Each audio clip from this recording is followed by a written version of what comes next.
Evening. Welcome to London by Gaslight, a late Victorian age vampire the Masquerade chronicle, set in 1892. Before I go through who is who, I'd like to give a shout out to Aurora Sanguine, who has been ever so kind to us as a group and has done our voiceovers. She is currently running a Kickstarter for Arcana Familiar. She will be absolutely thrilled if you go and check out her Kickstarter that she and her group did. It's really good. It's really high quality, and she puts in a lot of work into all of her games. With that said, awakening for the night in the city of London this week is Alistair from the Clan of the Moon, portrayed by Tina. Please do a rouse check to awaken from your torpor state.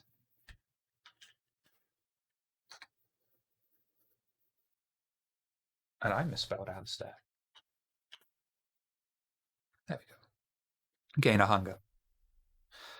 Eveline, the daughter of Cacophony, portrayed by Ms. Hartz. Please do a rouse check to awaken from your torpor state. Gain a hunger. Aldrich, of the Clan of Kings, portrayed by Bully from Tablegoth. Please do a rouse check to awaken from your torpor state.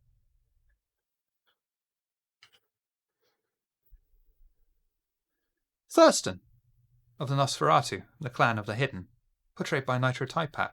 Please do a rouse check to awaken from your torpor state.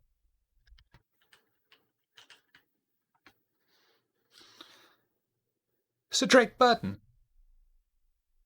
Why doesn't yours work, Thurston? Because I wasn't thinking about myself, apparently. Sir Drake Burton. Children have no shoes. From the Clan of the Beast, portrayed by Mark from the Boulette Club. Please do a rouse check to awaken from your torpor state.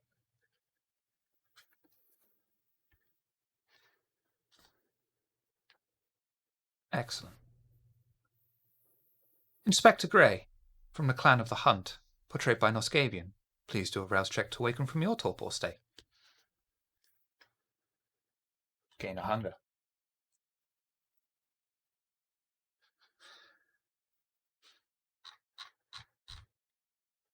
My notes are going to be all over the place this week. I'm very sorry in advance. The Coterie have been summoned to Elysium. They have been granted a shadow to be their contact to the Camarilla. Their first introduction is tonight. The Coterie have made their way into the West End of London, and there, in one of the many grand buildings behind the British Museum and in between Covent Garden, is Elysium. Tonight, as with many other nights, it is busy. The stage that sits in the front of the busy main floor has the same magician performing the last time they came. He is currently sawing a woman in half, but seems to be unaware that the woman he is cleaving in two is already dead. He is also just as oblivious to the large room filled with monsters, openly feeding on mortals that are in various states of intoxication and walking around as if they are enchanted, blissfully unaware of the danger they are actually in. The Coterie sat down at a large table off to one of the sides of the room, fairly isolated from the large crowd. At the head of the table sits a thin but refined-seeming man, dressed in an upper-class, if not slightly dated, black suit and tie.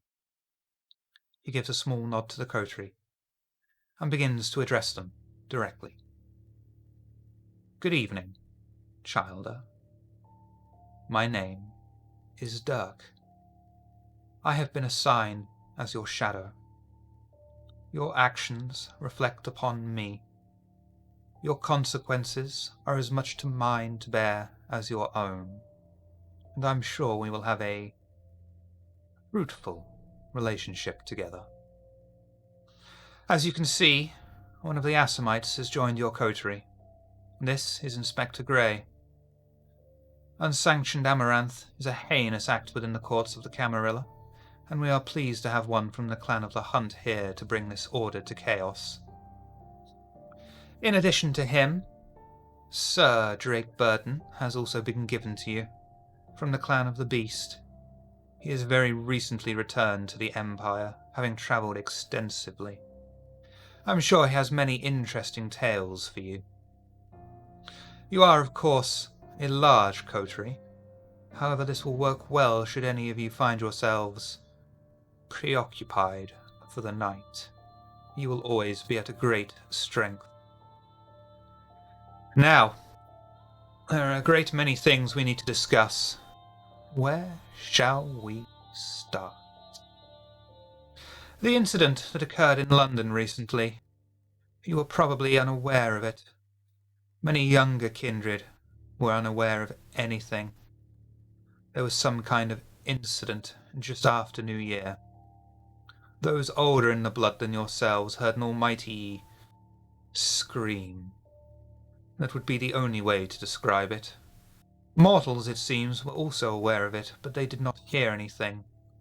Instead, they were just awoken in the middle of the night, unaware of absolutely any weird happenstance.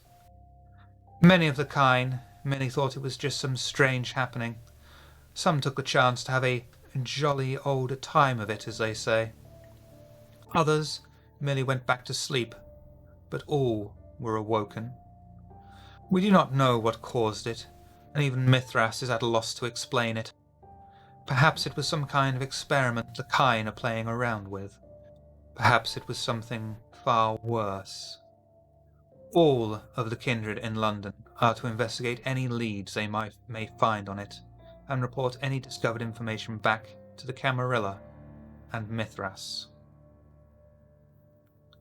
Next, as you are now a coterie in an official capacity, you need a name, a leader, your promises, tenants, if you will, to each other, and the coven you have assembled here, and perhaps we can begin to discuss a domain for you in the future, should you earn it, of course. Territory in London is scarce and fiercely contested. Tonight, we wish you to investigate a house in Whitechapel. It was supposed to belong to one from the clan of the Moon.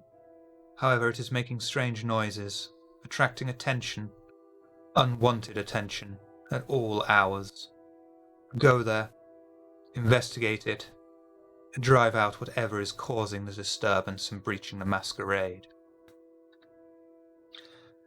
You are also, if you have the opportunity, to investigate and follow up any leads with the unsanctioned Amaranth.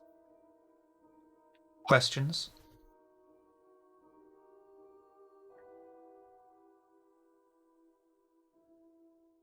Excellent. Be gone from my sight.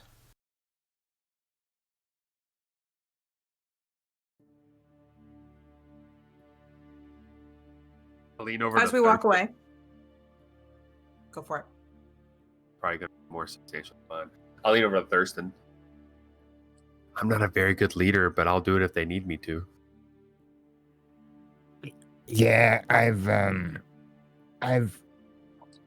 you could say I could be leader material, but you can tell that people don't often take me seriously. I present a gloved hand to Inspector Gray and curtsy. It's a pleasure to meet you. Inspector Gray would take your hand and give you a kiss, and he'd give you a polite bow. It's a pleasure to make your acquaintance, miss. You can call me... Oh, sorry. No, go for it.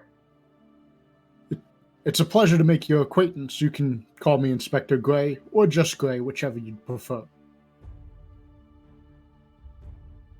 It is my pleasure. You say Inspector, is that an official title? Perhaps at one time. And what time was that? How recently are we talking here, Inspector? I have some credentials, if that's what matters. Be useful. And yourself? You said Clan of the Beast? At this point, I also put a gloved hand out to Sir Drake Burton. Curtsy. And you, Drake, just for the visual, kind of shaved head at the sides, like on the top. Not shaved. Waistcoat and slacks, but like kind of. They were nice once. And a large coat with a fur neck and a bat top hat. Well, And he takes your hand and quickly before. it's been a time since I've been in the company of.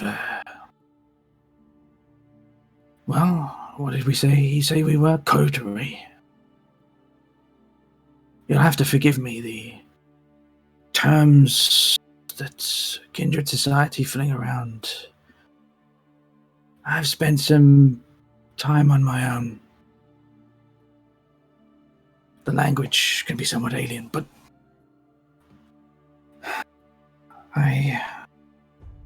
I suppose.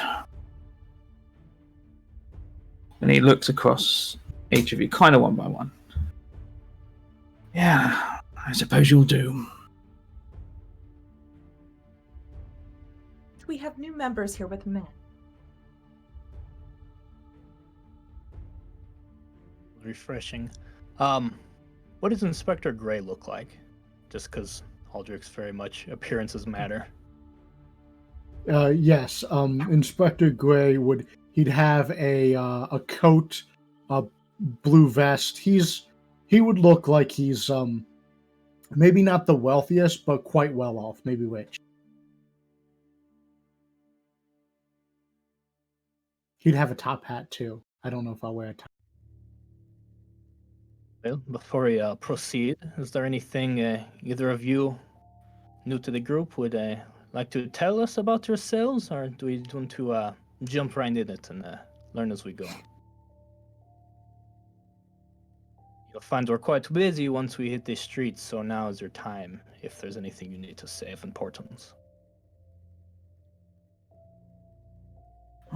Well, my primary objective at the moment is tracking down the violators of the Amaranth.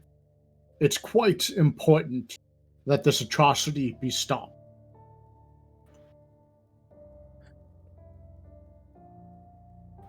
Once I a cop, suppose- always a cop, huh? So it seems. And that is good. We've made a bit of a headway into this. There is a creature we found doing all sorts of horrible things.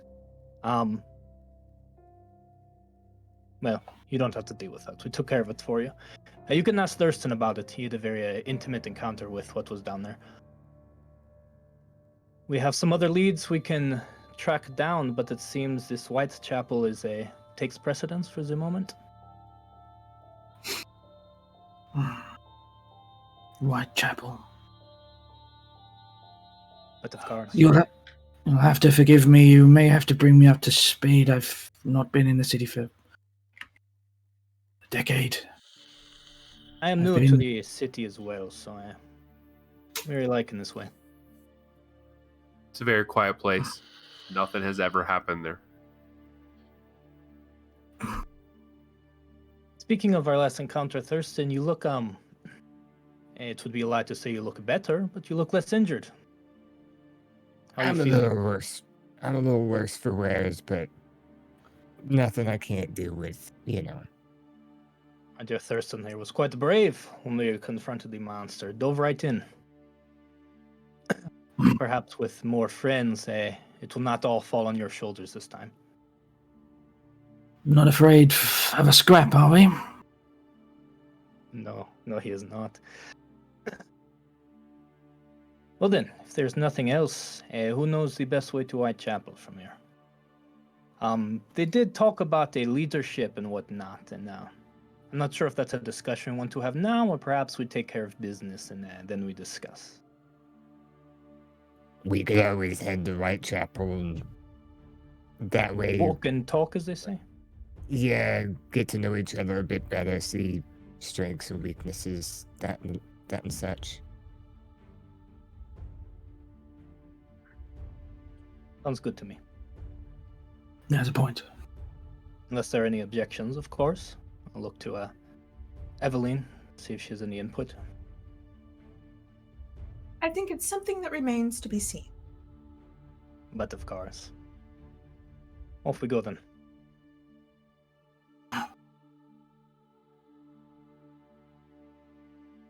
The Coterie head out onto the streets of London. Whitechapel is quite some distance. You could catch a horse and carriage, or you could risk taking the underground. Which would you prefer? Normally, I just call my drive.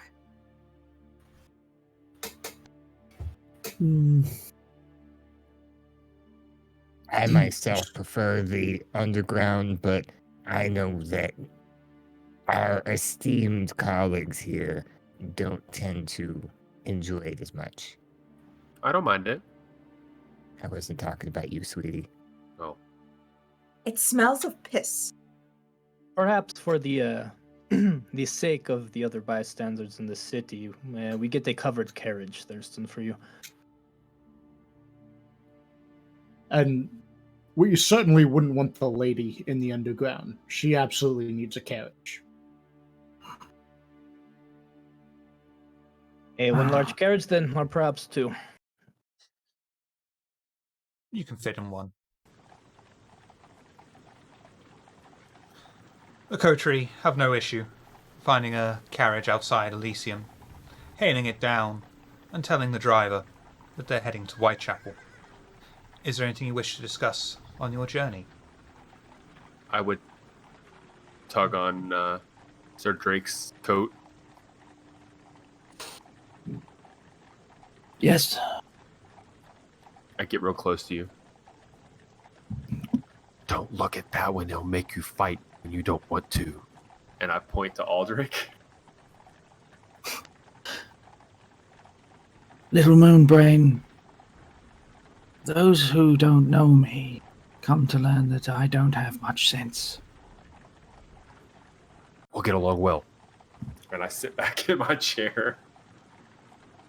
I assume if we're all in one, packed in one carriage, and if you literally did just like point when I'm right there, Aldrich will, of course, notice it and just wait for a second and be like, it's... That's fine. Gray would just raise one eyebrow but not say anything. I don't remember. Was Drake introduced as Sir Drake with the title? Or was he just Yes. introduced as Drake? Yeah. I didn't catch that. I will ask about that in a way. Could not help but notice you're titled. Much to my own displeasure, sure. Let's just say Daddy Dearest didn't... Well, he didn't approve of my behavior.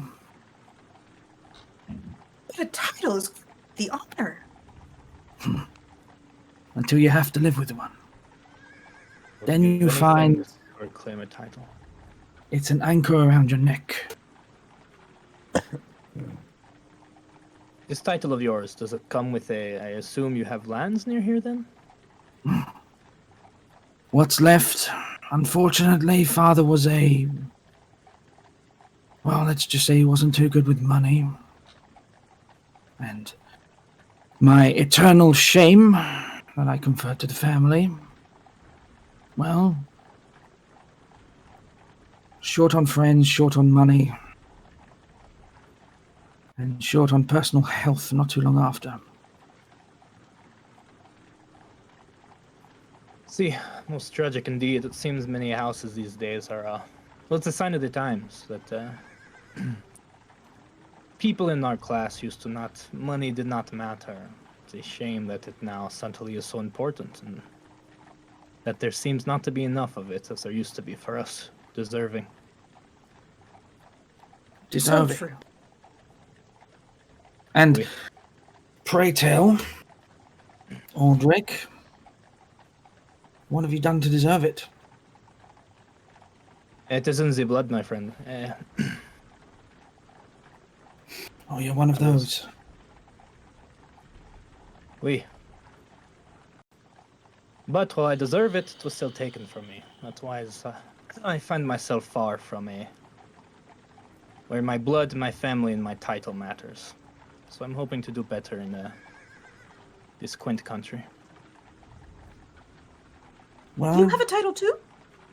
I did, but of course, in France. But well, a discussion for a different time.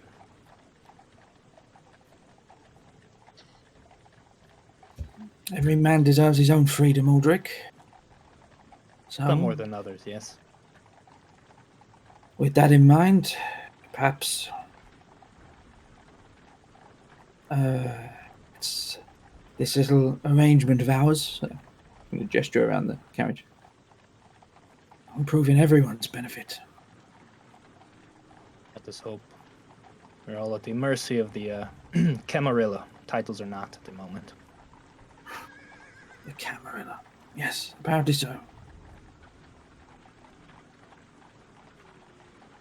Aldrich will sort of get quiet after that. The horse ride carries on with the members of the High Clan. Sir Drake, no, Inspector Grey, Evelyn and Aldrich on one side. Sir Drake, Alistair and Thurston separated on the other, on the slightly run-down side of the carriage.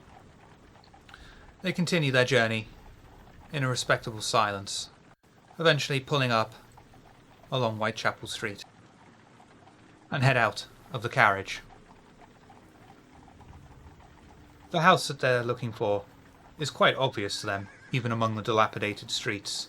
It seems to be the only one with lights that are flickering in all the windows.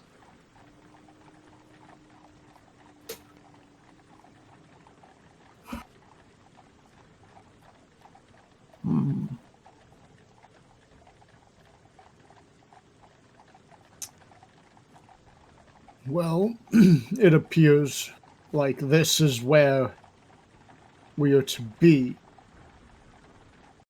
Is it a vacant property? It looks like the lights are on. Well, Inspector, why don't you do some inspecting and we can find out? Indeed. I would like to try to do a not so obvious, just kind of walk around the perimeter, see if I notice anything either out of place or interesting. Maybe see if I can see in the windows. Do wits and awareness for me, please. Mm-hmm.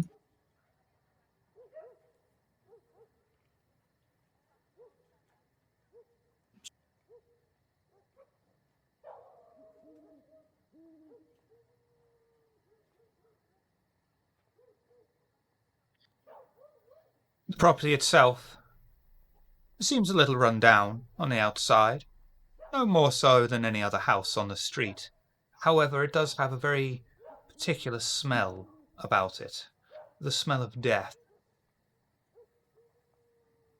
I would turn back to the group.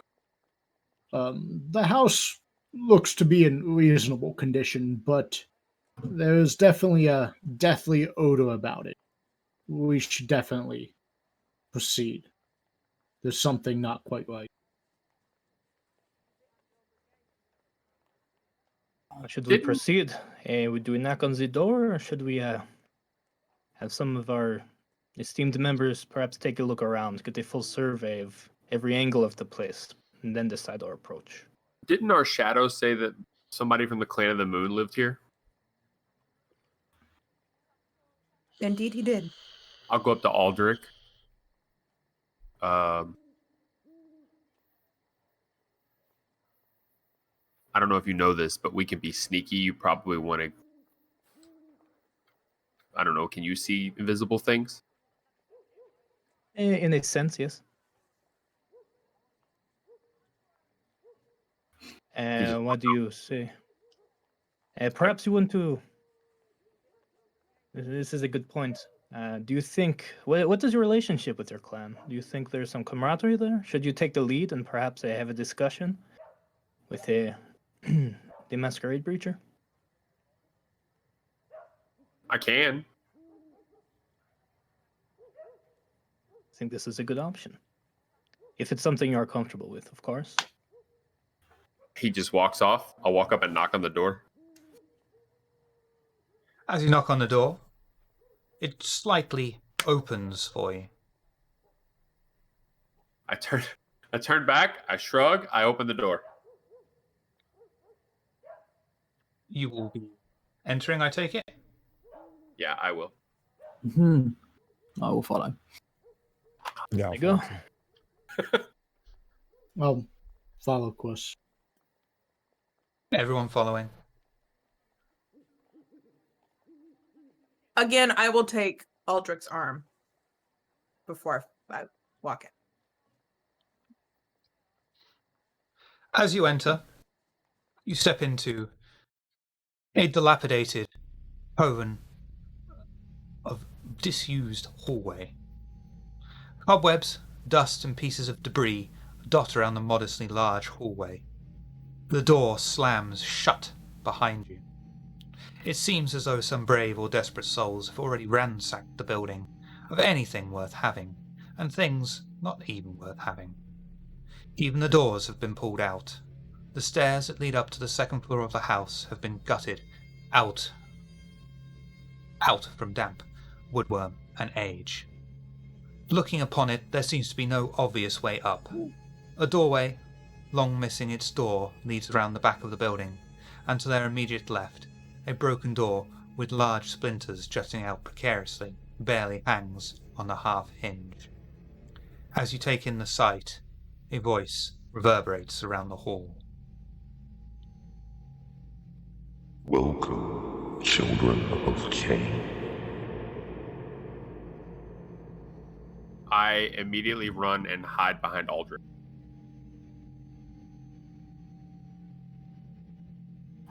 Out. Not letting go of Aldrich, I make a polite curtsy to the mysterious voice.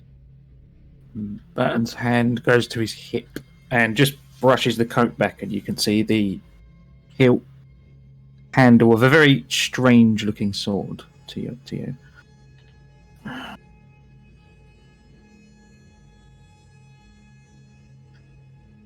I can't say I was. Alistair, did you expecting recognize there that to be voice? company.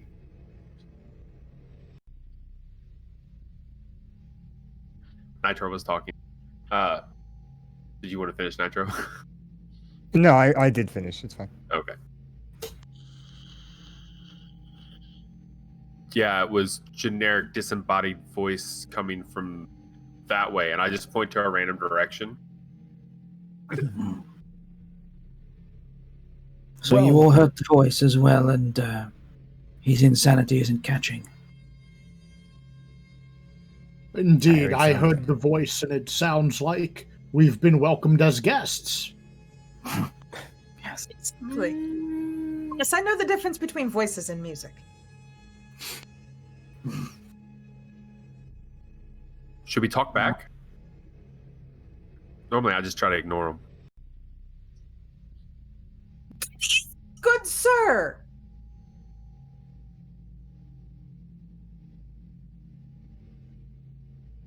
I don't think it worked. Gray would, Well. oh, go ahead. Go ahead. Gray would cautiously walk forwards. He'd be looking around, trying to see if there's something on the floor or in one of the dilapidated rooms that looks like a source of the sound or just something interesting. He'd have a hand in his coat pocket. That's free. You can notice something shining under the moonlight in the immediate room to the left with the broken door. I will approach and see what the object is.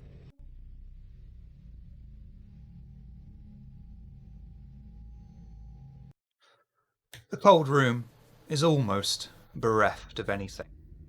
All that remains in the desolate room is a gold standing mirror with a thin, dusty sheet covering it, and a strange symbol scratched into the wooden floor. Would any of us recognize that symbol? No. I'll take a look at that symbol, actually. Do Intelligence and occult, please.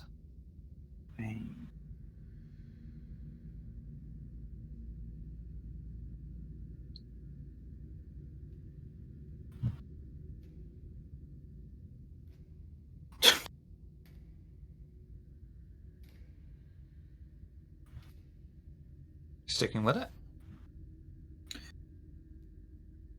Let me re-roll.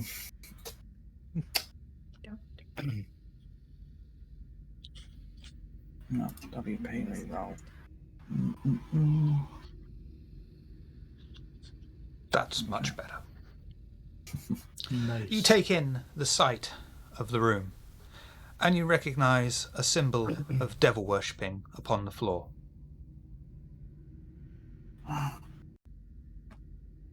The mark of the Christian beast.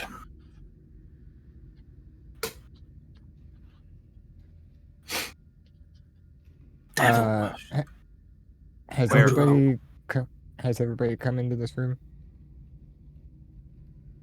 No? Okay, cool. That makes this even better. Just because he's thirsting and he's curious, he kind of slowly lifts the sheet that's covering the mirror. Oh, That's my boy. You remove the sheet. Beneath it, you see the fuzzy black and white image of a small child in tattered rags staring back at you. Every so often, it seems to blink. It's just standing still. Like, it's not... Okay. Hi there, kiddo. What are you doing there? The image of the child bursts a hand out of the mirror, attempting to grapple you. Can I try and dodge it?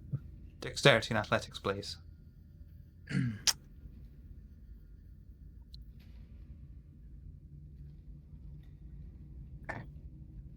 Ooh, that would have been bad. I almost added a huge modifier to that. How did... That doesn't seem right. Roll no It die. didn't look right. Feels right. Actually, no. Thurston's pretty good at this. Wonderful. Yeah, at least it's not a Thurston mon. just about manages to jump out of the way of the clawed, rotten hand coming out of the mirror. As he does so, a voice rings through the room once again, through the entire house once again. I have summoned you here for a purpose. All of us? Well, I must say, you're not being a very good host. Where are you? Conversations work a bit better when you keep them going both ways, you know. Hate to admit it, but he's right. Then it pleases me to be the first. He's playing a game with us. The first What? I think No. the only way to meet face to face is to play along for now. And perhaps touch less things.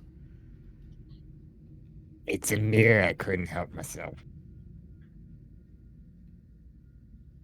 To It see what is else quite. this place has to offer.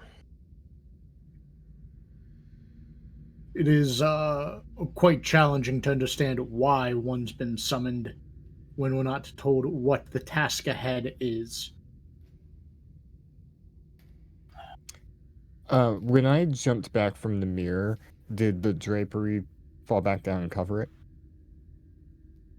Or is the mirror still visible? Okay. You can, you will forever in your own life have that frightful image burned into your memory, but the mirror is physically covered. Okay. Did the No, it's rest of fine. I us just- see something come out, or was it just Thurston who saw If that? you were in the room, you definitely saw that.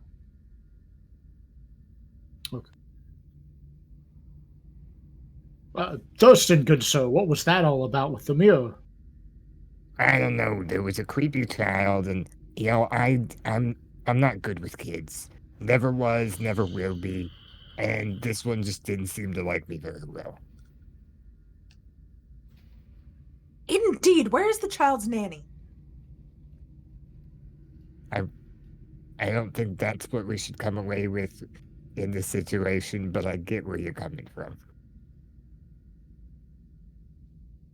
Is there anything loose on the ground, like something Aldrich can pick up and throw? to Yeah, break there'll the be mirror?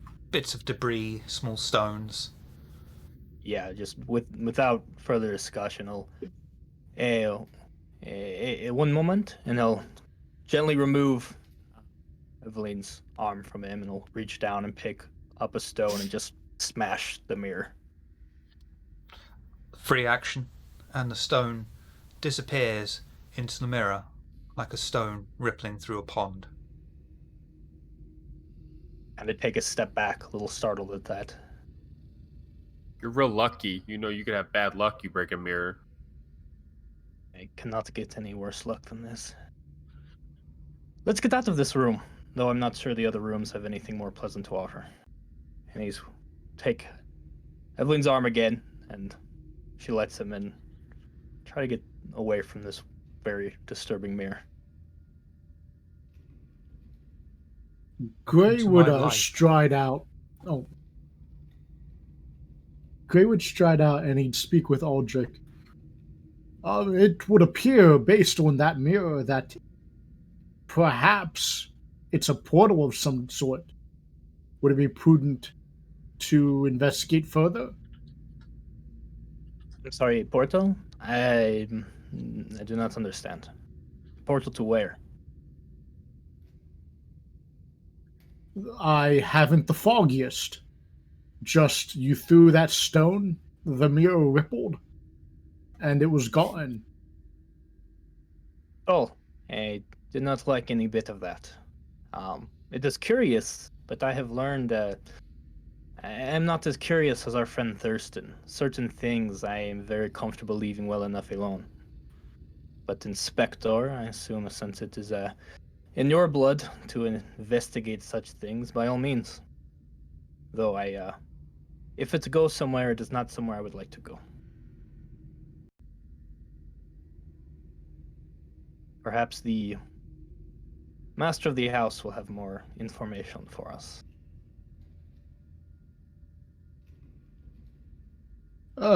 Yes, perhaps that is wise. Or taking a needed risk. We better look around and investigate further. Let's make haste. He said let's make haste, but then he waits for someone else to proceed. He's not walking in He's- any room first. You say the mirror was resting again, like on the ground, or it's on the wall? Standing. Like the picture. So I can walk around behind it, Absolutely. away from it, but behind it, and kick it over so it's facing the ground. Absolutely. I do that. The mirror falls with a loud clash that echoes through the dilapidated house and rooms. Let's not grabbing anyone again. Shall we?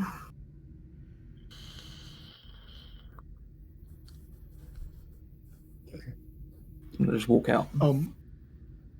Gray would look in some of the other rooms on this floor and see if any of the other rooms have anything of Gray interest. begins to walk around the hallway, expecting to find other rooms. As he walks along the hallway, he simply finds a single room at the end of it. It has an open trapdoor in the middle of the floor that leads straight down.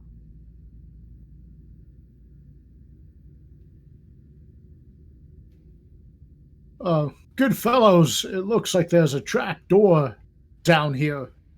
It might have something of interest or import. Gray would go ahead and lift the trapdoor. You just see a set of stairs that lead down into darkness. I'd proceed down. Before you do, perhaps let's just make sure there's no one waiting upstairs before we go down into whatever awaits us. Would hate Gray for would someone nod. to come up behind us.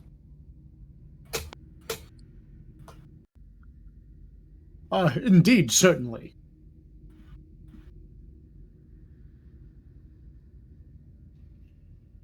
I need to roll for with anything that- that will be. You'll be well aware that Okay. there's no way up because of the destroyed staircase. There's no other rooms, just the corridor. And the room that you're in with the trapdoor. Good enough for me. All right. I will let him lead the way down. I'll proceed down cautiously. Yeah, Sir Drake will follow. The stairs creak and crack with each footstep the Coterie take as they descend down into the dark and damp cellar hidden away within the house. As they reach the bottom of the staircase, they can already see the back of someone cross-legged in front of a wall, facing a painting that is draped over a heavy curtain. I'll nod to Alice then. He looks like one of yours.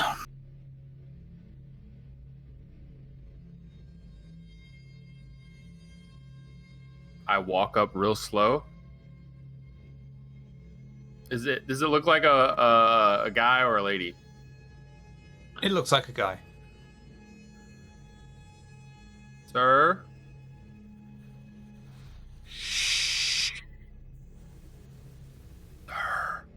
Don't uncover it. Every time I look upon that portrait, I lose myself to it.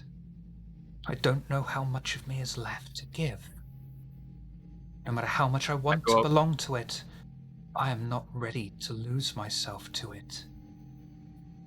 I go and sit down next to him. What's he look like? Or is that irrelevant? He is grubby.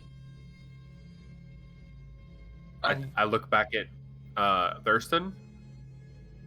Do that. You want to get out of here? No, I want to be with the painting. But you said not to uncover the paint. Don't uncover the painting.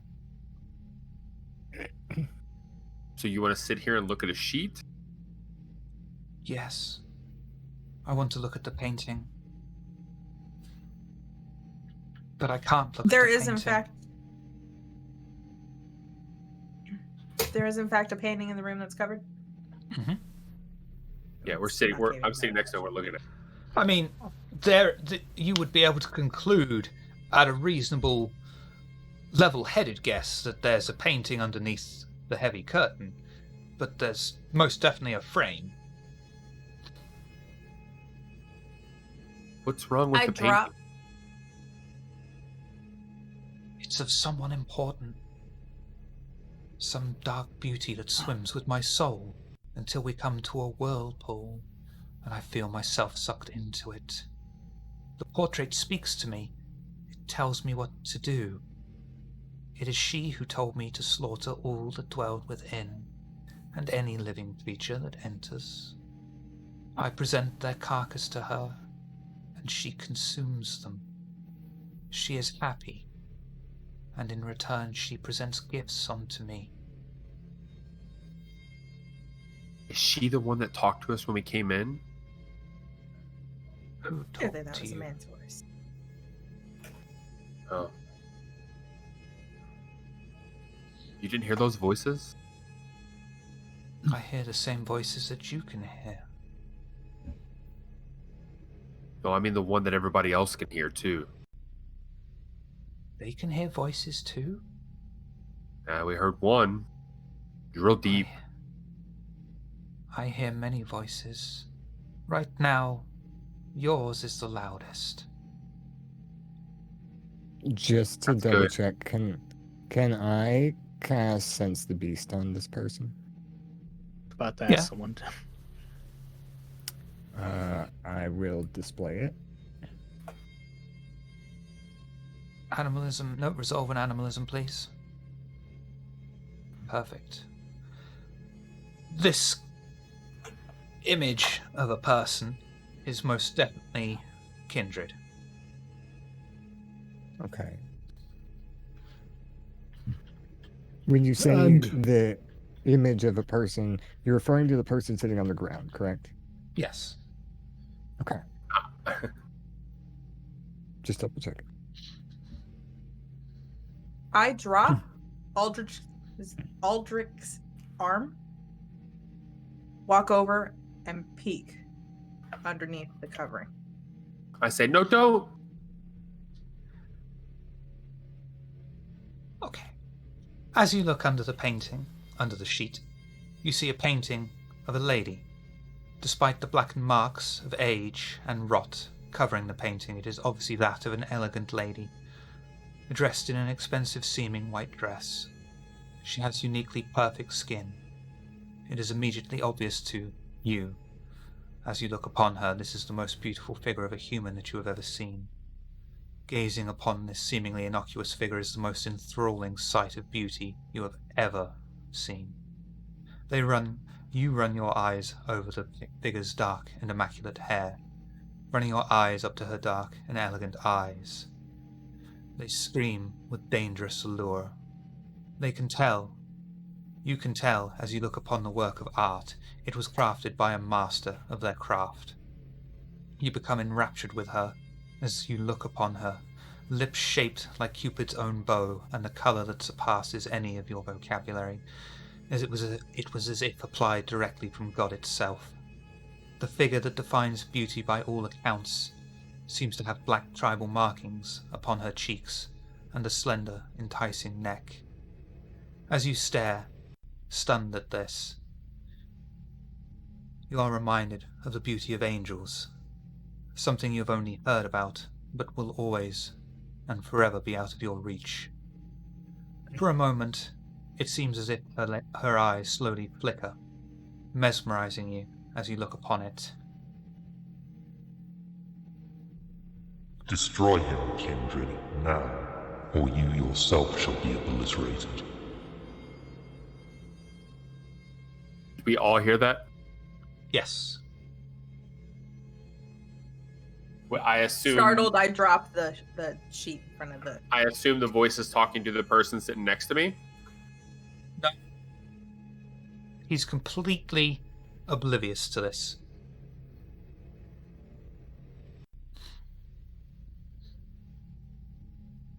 Did you hear that? Unfortunately. And who are you Indeed. to give orders to us? Your bargaining posture is highly dubious, but very well. I will grant you this land, this house, to do with as you please. I don't know. Does he come with it? And nothing. Okay. It would No, appear. this house is quite up to someone of my standings. So sweep it. You exaggerate.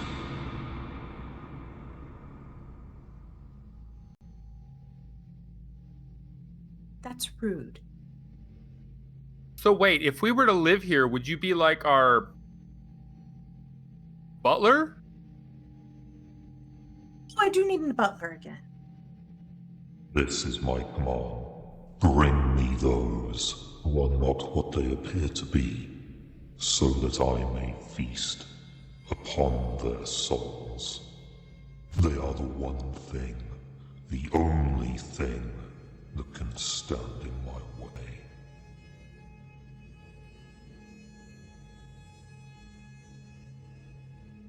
I don't know if this is a good idea, guys.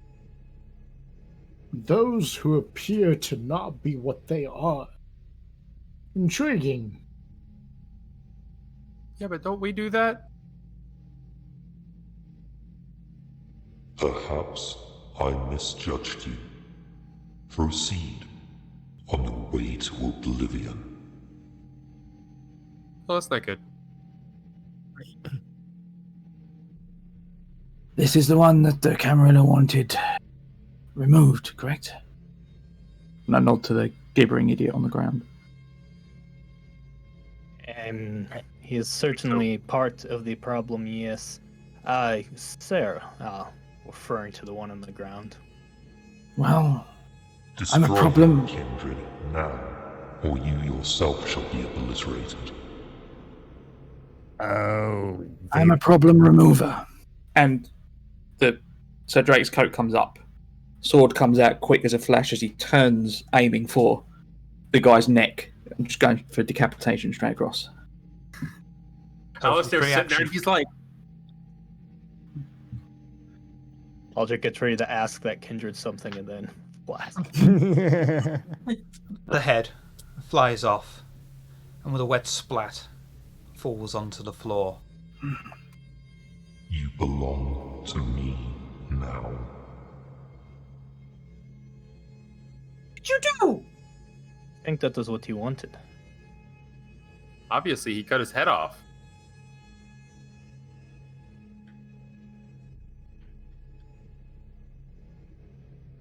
And you would lend us power? This is highly improper. If you're worried about proper, I think you're running with the wrong crowd. Someone has to be proper around here. You exaggerate.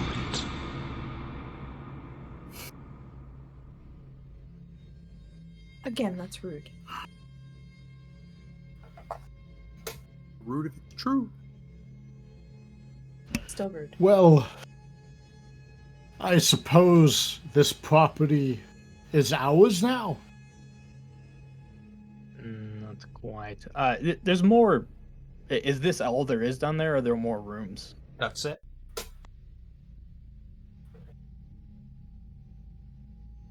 Well, the first thing we're going to need is a maid to clean that up. I stand up, brush myself off, and pick up the... posture is highly dubious. But very well. I will grant you this land, this house, to do with as you please. I grab the guy's legs and try to drag him towards the front of the door. Okay. Well, Leave his head. those of you who are not titled at the moment, I suppose you're all lords and ladies now. Congratulations. Thurston, you can have that room as I pass the room with the mirror. Dragging this guy's body. Blood probably smeared across the floor. Alistair, good sir, are you taking that body outside? I plop it next to the door. No, I just figured I'd make it for easy cleanup. I don't want him to have to walk through the house and deal with whatever that is. I assume I would probably. Is there like this era version of the Nosferatu cleanup crew? Yeah. With being a Nosferatu, would I be able to contact them easily? Yeah. Aldrich, I still don't. what are you doing, and where are you? Did you say Aldrich? I did. Well, they just say, yeah, okay, and start cleaning up bodies and thinking about now. Aldrich's is standing probably, I feel like, in the midst of just these other moving Coterie members and kindred, just a lot going through his head, and just, I would say, I'm probably just standing smack dab in the middle as they just go back and forth around him. Just, he's thinking right now. There's a lot to take in, and he's trying to choose his next words carefully. I sort of notice Aldrich doing so. Can tell he's lost in thought somewhere. Your homeland's famous for beheadings, is it not? But of course. And who do you think were the ones getting their heads chopped off?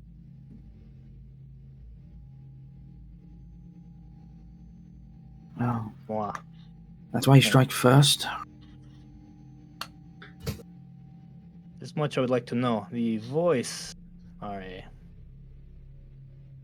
You say we're lords and ladies now because we have this house. This house is very much still its, not ours. And what it wants is also the thing that can destroy it. So it told us. I was very interested to know what that was. Not sure how to find that out now. That what masks what it is. Quite vague. Perhaps our inspector can figure out what that means. I think Either I know way, what it is. do tell. Well, I mean, when I was sitting on the floor talking to the guy that you chopped his head off, he said that he was told to kill everybody in here. That is good. That is quite smart, actually. We find out who was in here before, and we will know what it is he seeks. Do you know what was in here before? The nice guy back at the place said that somebody of my clan lived here,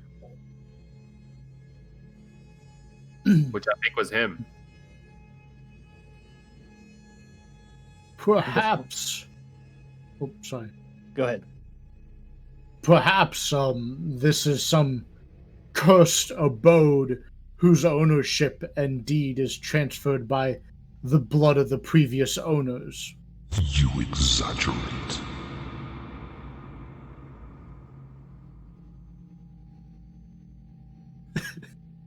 I mean, yeah, okay, sure, but are you gonna call us out every time we do that? You belong to me now. And everyone is okay with that? No.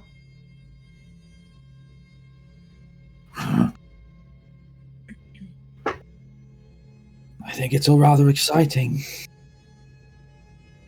What have you gotten us into? There's more to discuss, and I suddenly have the urge to discuss it outside of these walls. Agreed. And I That's a take his smart. That's a smart man. Shiv, Mm-hmm. could I take the corpse of that vampire and throw it in the mirror? I don't see why not. Does it just go in like a portal? Yeah. Just like the stone into a pond, Yeah. it ripples through the glass and disappears. Is there anyone left in the painting room? But before we go, I would also have Sarah Drake. This might be do not think I'm ordering you around, but you don't seem to be the squeamish type. Would you mind bringing the head with us? Well, Someone back at the clubhouse will recognize this individual. just grabs a handful of the hair. As head. you go back into the painting room, you'll find Mhm. the decapitated body is back on the floor.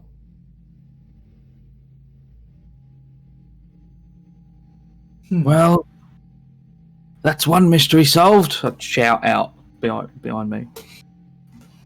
Inspector? I would go down to the painting room. Ah, would you look at that?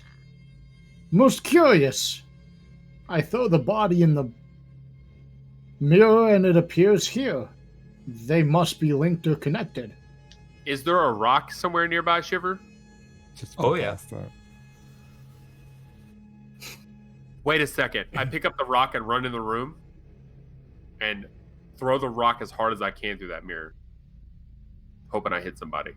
Do dexterity and strength for me, please. I'm reminded of Poltergeist.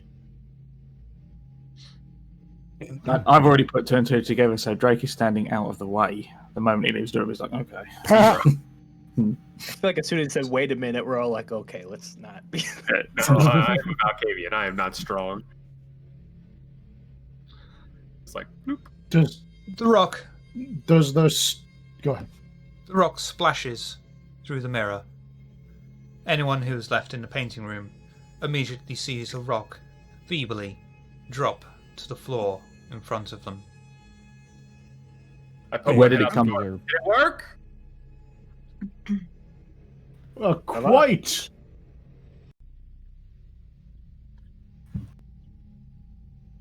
The storyteller, where did it come from?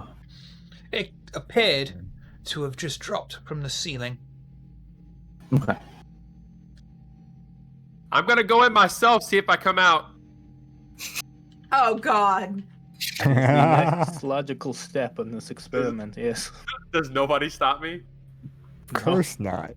All right, I take a couple steps back, clap my hands together and rub them, and I run into the mirror. Do dexterity waiting and in the athletics painting for room. me, please. There was a grabby child somewhere Michael. between these two. 2.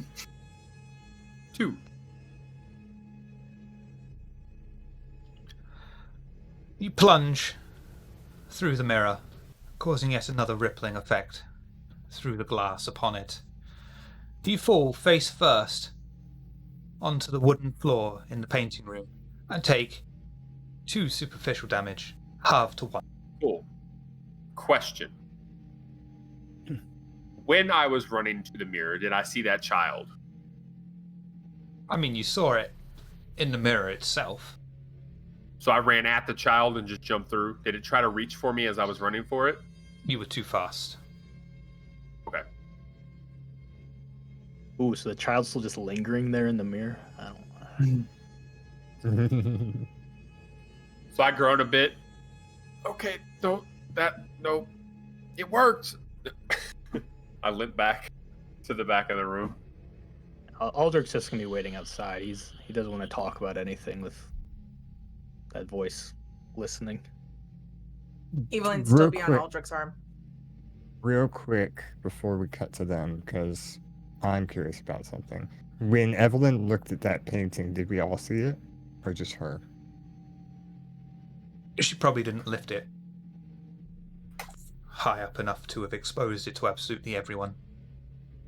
It's not my intention, no. Okay. That's fine. I just wanted to clarify. You could go look too. Yeah, I'm gonna go look. God. This is Thurston's thing. He likes looking at pretty stuff.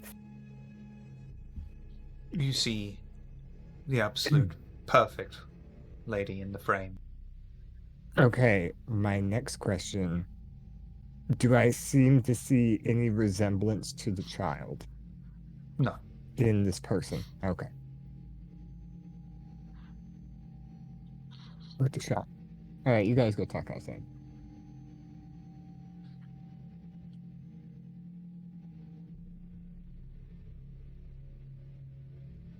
Well, I'll go outside, holding my ribs. Gray would proceed outside as well. I suppose we just deliver the head to the Kimmerla? If Aldrich and Evelyn would have went outside first, I would have wanted to get a quick word in with her for the rest followed. For the Yeah. mere experiment, Aldrich would not have been hanging out for that. Experiment. You would just quickly keep an eye on the door for the others to come out.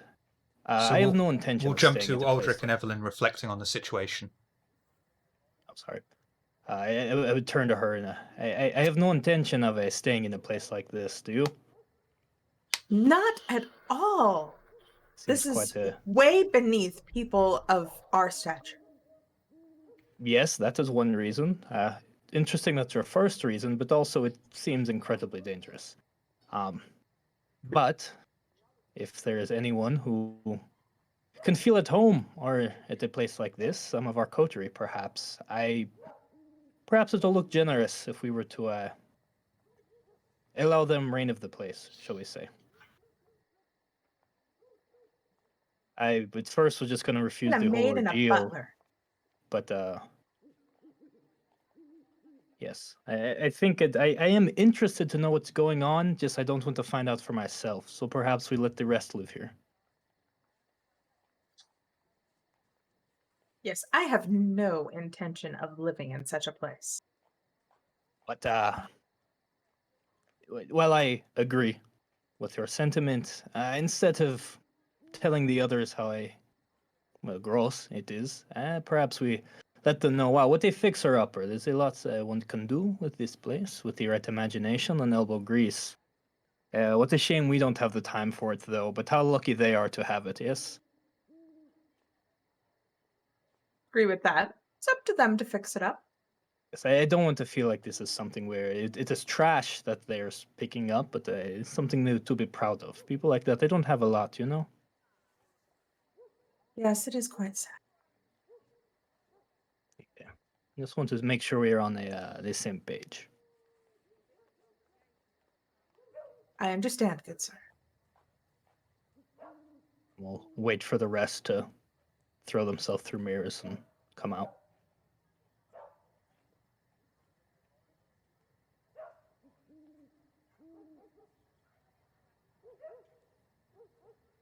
Gray would proceed out.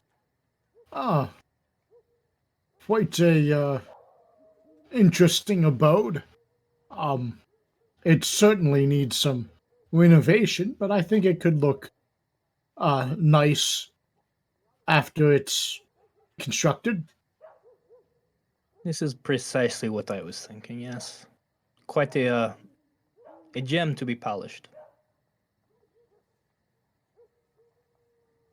Yes, quite the fixer-upper. How are the others? Did they find anything else of note in there? I think the biggest thing of note is that painting in that mirror, from what I can tell. It is a beautiful thing. I didn't look at it myself. It depicts the most beautiful, the most angelic woman I've ever seen. What would a painting like that be doing in such a run-down and dilapidated house?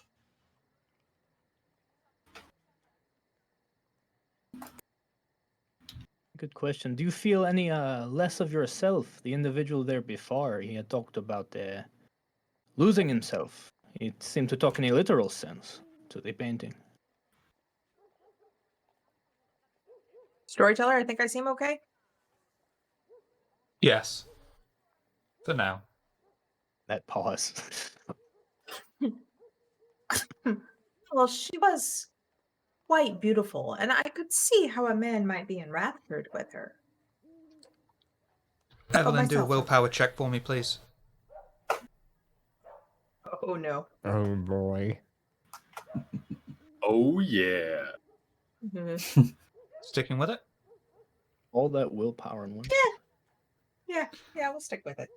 As Evelyn talks about the painting, she considers it more in her mind's eye, keeps thinking about the beauty stuck in the frame, and has the overwhelming compulsion that she's unable to fight to go back and sit in front of it and stare at it more.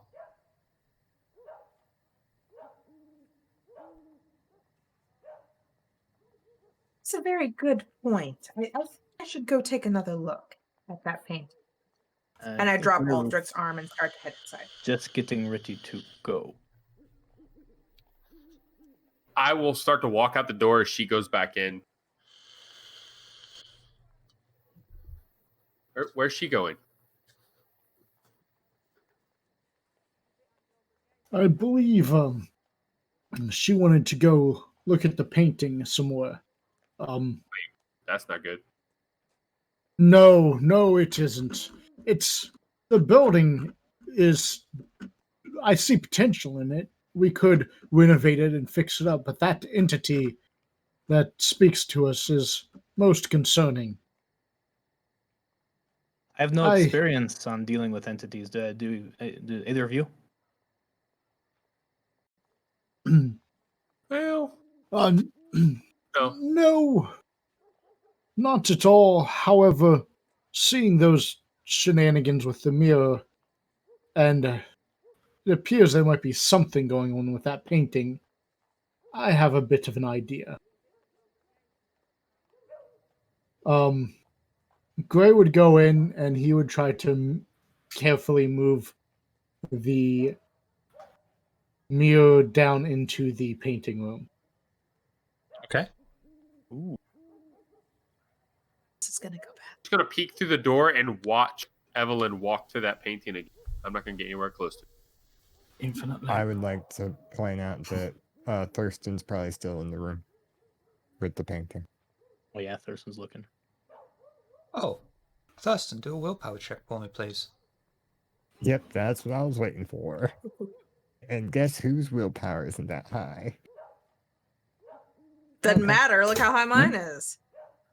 Thurston is also compelled to stare vividly at this picture, enraptured by beauty. Yeah, but what about when I failed the willpower check? I think Chaven gave you a reroll. All right. I mean, uh-oh. It's okay, he'll be back. Thanks, Traven. You re-rolled Mark right out. Not I don't think it's only gonna matter. is Thurston enthralled by this image of beauty before him, but he will try his best to prevent Inspector Grey from placing the mirror in front of it in case it blocks his view. Yeah, I just hold a hand out and stop Gray from advancing in much further from where he's at. No, I don't think you should do. I don't think you should do that. It's just, because I'm kind of standing here and I don't really feel like moving at the moment. Oh, but Thurston, good sir, don't you think the child in the mirror deserves an opportunity to look at the painting as well? No, the child might actually do something to the painting, and I couldn't let that happen. It's got a good point. Move. And Eveline will stand up actually next to Thurston without reacting, intent on looking at the painting. I'll move the mirror into like a corner of the room that's in the painting, in a corner of the painting room. Very well, I won't place the mirror there, but we're burning moonlight here. It's about time we get a move on.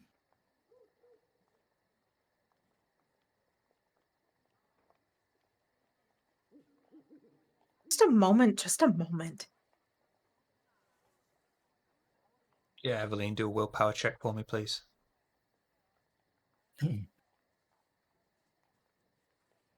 Thurston, do a willpower check for me, please.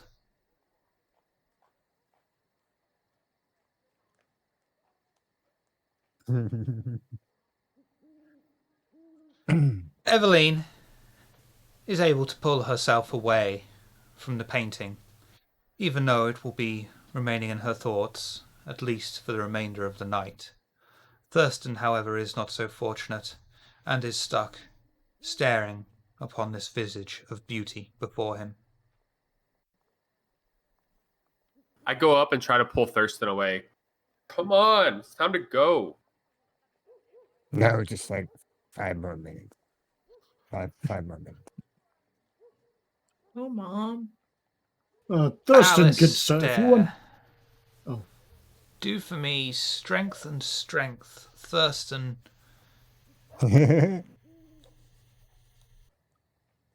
Thurston, do strength and strength. Okay. Oh, boy. Strength and strength.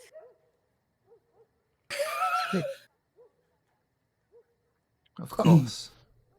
Come on. Thurston, That would good go sir. to... Go ahead. If you want to look at someone beautiful and enchanting, why don't you lay eyes on Miss Evelyn? Inspector Grey, charisma and persuasion. Thurston. Composure and resolve.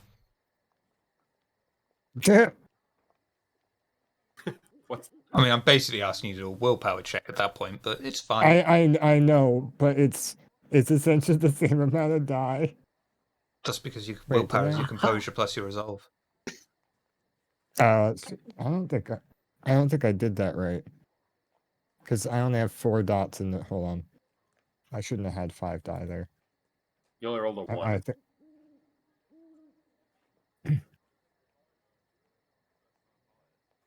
It's going to be one of those nights.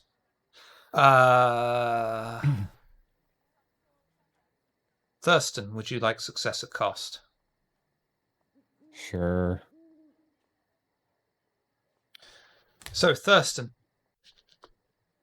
as Inspector Gray attempts to pull you away from the mesmerizing painting, you feel the beast inside of you screaming in your head. You're going to suffer from the hunger the hunger compulsion. Oh my god. What to say? Any action not immediately conducive to feeding is at a 2 dice penalty to all of your pools. This will end when you slake at least 1 hunger level. And my hunger doesn't go up or anything, right? Correct. Okay, cool. Do I pull him away or no? No. Cool. As I'm doing that, I didn't think I was going to have to roll for that. And he's ignoring me. I'll be like, Thurston, forget about the painting. And I'll cast Cloud Memory on him. Show me cloud memory. Pretty sure you've got to roll manipulation and dominate. Or not. Do charisma, dominate, Alistair. Thurston, wits and resolve.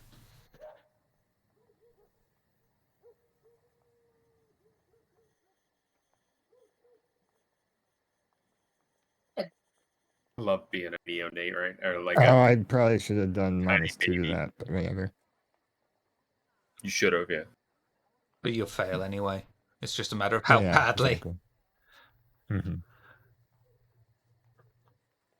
As Alistair's words echo through the hall, Thurston places the memory of the painting to the back of his mind, though not actually fully forgetting it.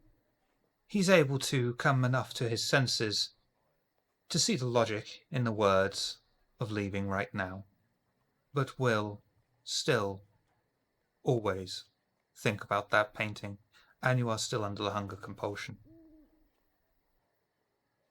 Yeah, you're right. Honestly, I could really go for something to eat right now. Well, that's inconvenient. Splendid because idea. Drake cut the guy's head off. You could have fed on him. Yeah. We can go deliver the head and get some food. Call it a night. Great idea. I push Thurston towards the door to make sure he doesn't go back towards the Yeah. painting. I go with it, but I don't fight it at all. Just that walking while kind of being pushed. I follow them out.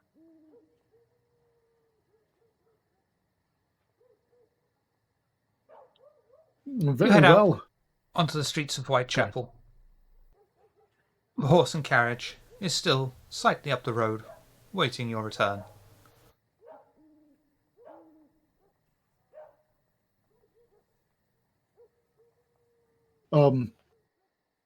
Gray would go up to the carriage and open the door. Lady Evelyn? I nod politely and enter. Aldrich? Merci. And then Gray would climb into the carriage as well. Were you able to do what you that thing with the mirror? You guys were in there for Um, quite a while. Yes, no, I didn't, but we were spending too much time in there. Another time, perhaps. Stars. Where would you like to I head? hold the door. Oh, sorry. Carry on. I hold the door open for the other two, but when Sir Drake comes, I bow. You're muted.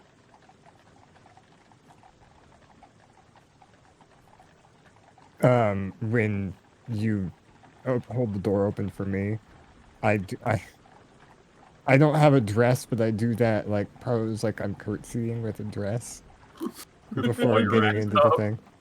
Hmm. Good farm.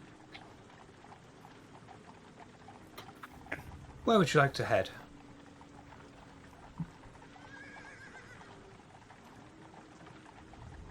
It was Elysium, wasn't it? Where we were given the task. So we head back. Anything you wish to discuss on your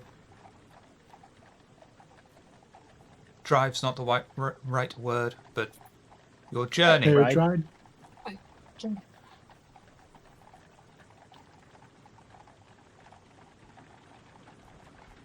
No. Your mic doesn't seem to be working right, Mark. Maybe do a quick reboot. Well, that seems like a good time to take a break. So we'll be back in a few minutes, hopefully.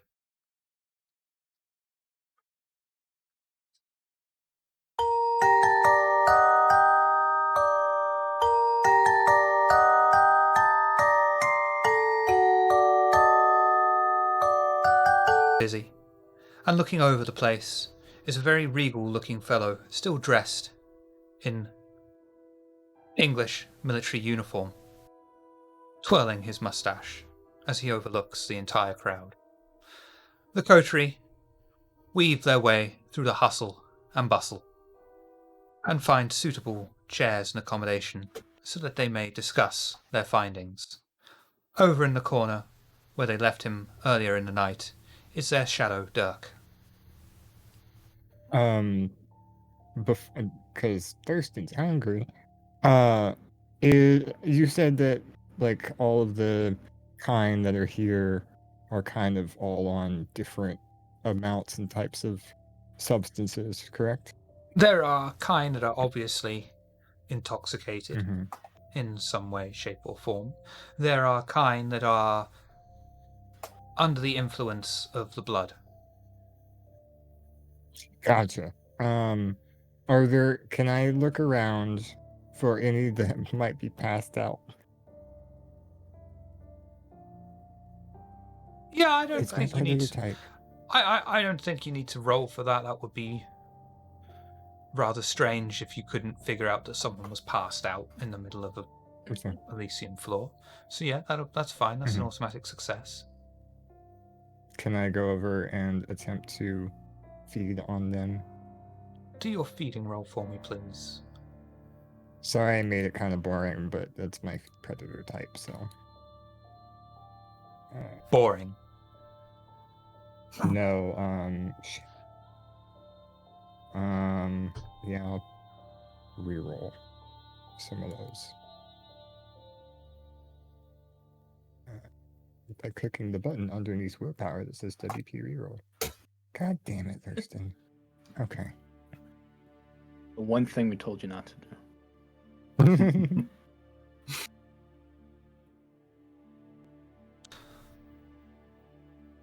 Would you like success at cost? 2 successes didn't do it, then yeah.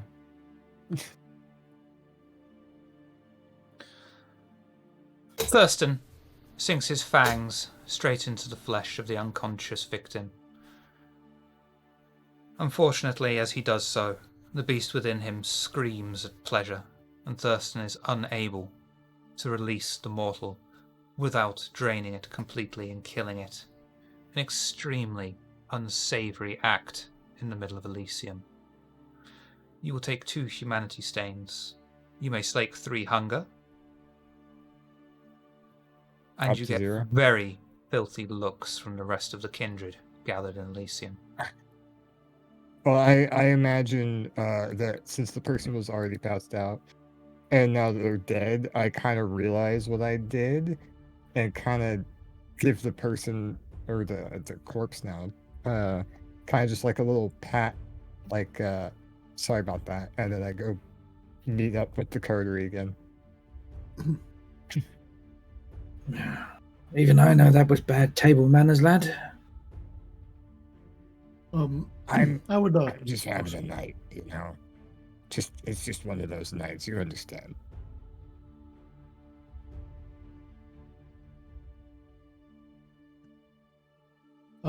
Gray Let would. us give some good news then, to hopefully soften what our friend Thurston just did. Yeah, I'm kind of curious to hear what Gray has to say. Yeah, we can let him know we found a place to live. Yes, I'm Hmm. curious to what he thinks of that as well. We have the head, yes? Certainly, we can go ahead and take care of business. I don't see a problem with that. All right.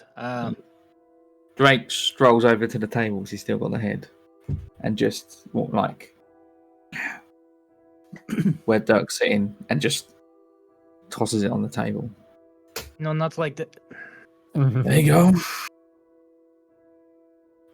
Please Dirk. pardon my companion. Dirk moves Obviously his is lacking eyes. in manners. Dirk moves his eyes to the head, graciously placed in front of him, and then moves his eyes back to Sir Drake. He gives Eveline and Aldrich a nod.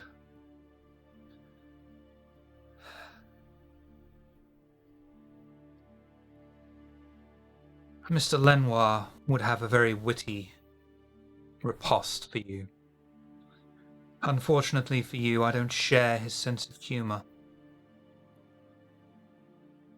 I take it that this is meant to be relevant to me. Well, I wasn't being funny. Job's done. Inspector, perhaps you can explain what we found.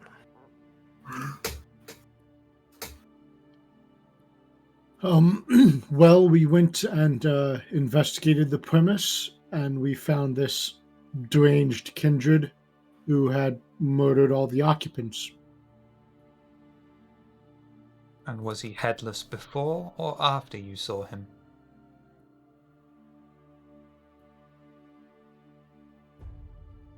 He was headless after we saw him.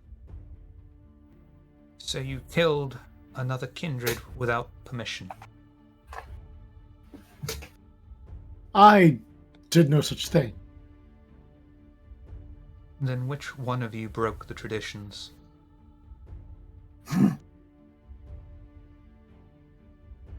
He'd murdered others of our kind, did he not? We're unsure, and we can hardly question his disembodied head, can we?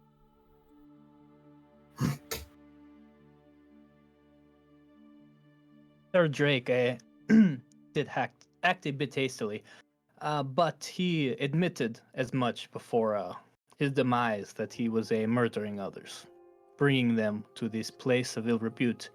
There is another entity there. I'm not sure if it is kindred or something else entirely. Yeah, he said the painting told him to kill people. Yes, some It sort was a of beautiful painting.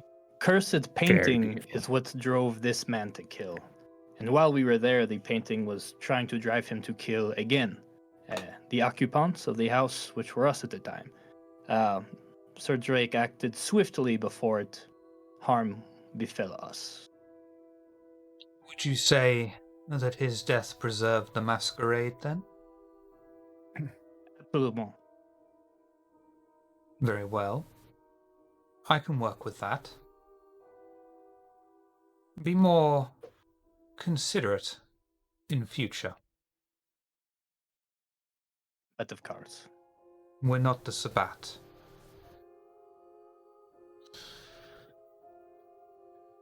Tell me more about this portrait. It was the most beautiful woman I've ever seen. They got a problem. The lady was really pretty. Like an angel. Never seen one of those before, but yeah. I had to make him forget we could leave. He didn't want to leave. You made me what? What? Interesting. And did this portrait offer you anything? Like a deal? Yeah. You didn't accept the deal, did you? Did we? I don't remember. Did we? I look over at Alter. Explicitly, no. But I believe the occupant of the house took our actions as agreeance, as it offered us the house as a domain. That It said something quite curious. It wishes to feed from that which hides what it really is. It also believed that this thing is the one thing that could destroy it. Do you have any idea what this means? a portrait that offers you a deal and talks in riddles could be a number of things. It will also be interesting to see how you deal with it. It seems you owe a great boon to a force greater than any of us combined.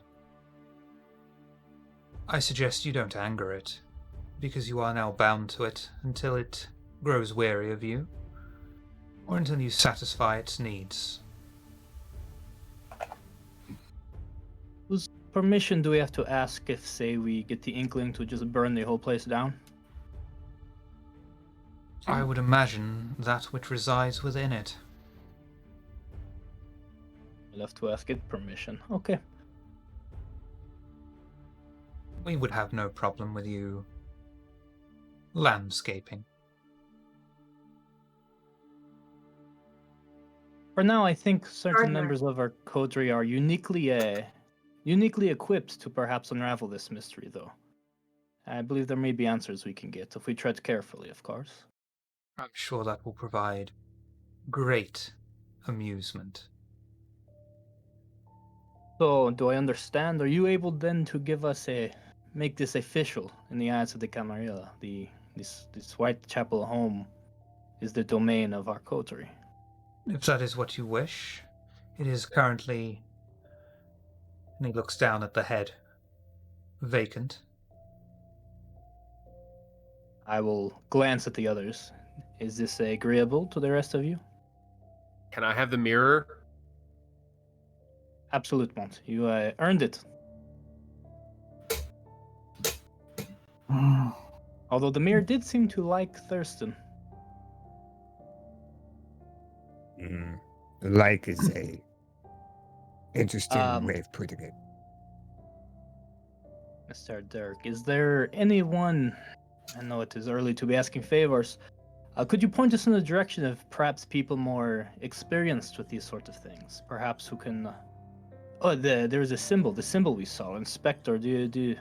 Is there something you could recreate from your memory or explain in good detail? Sir Drake, I saw you looking at it as well. I've seen many things like it in my time. Different civilizations have different words for it. Satan is the one that we would be most familiar with. So you made a deal with a demon. Interesting. That will provide great benefits to you all, as long as you satisfy its needs. Of course, if I were you, I wouldn't go around spreading that you've made a deal with a demon. Few outside of my clan would see the benefit of it.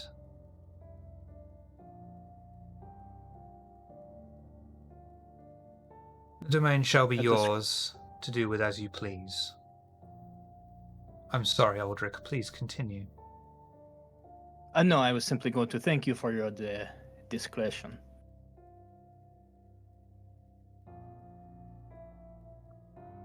I won't be the one that cleans up the mess. course. I would recommend anything staying else on its you're- good side.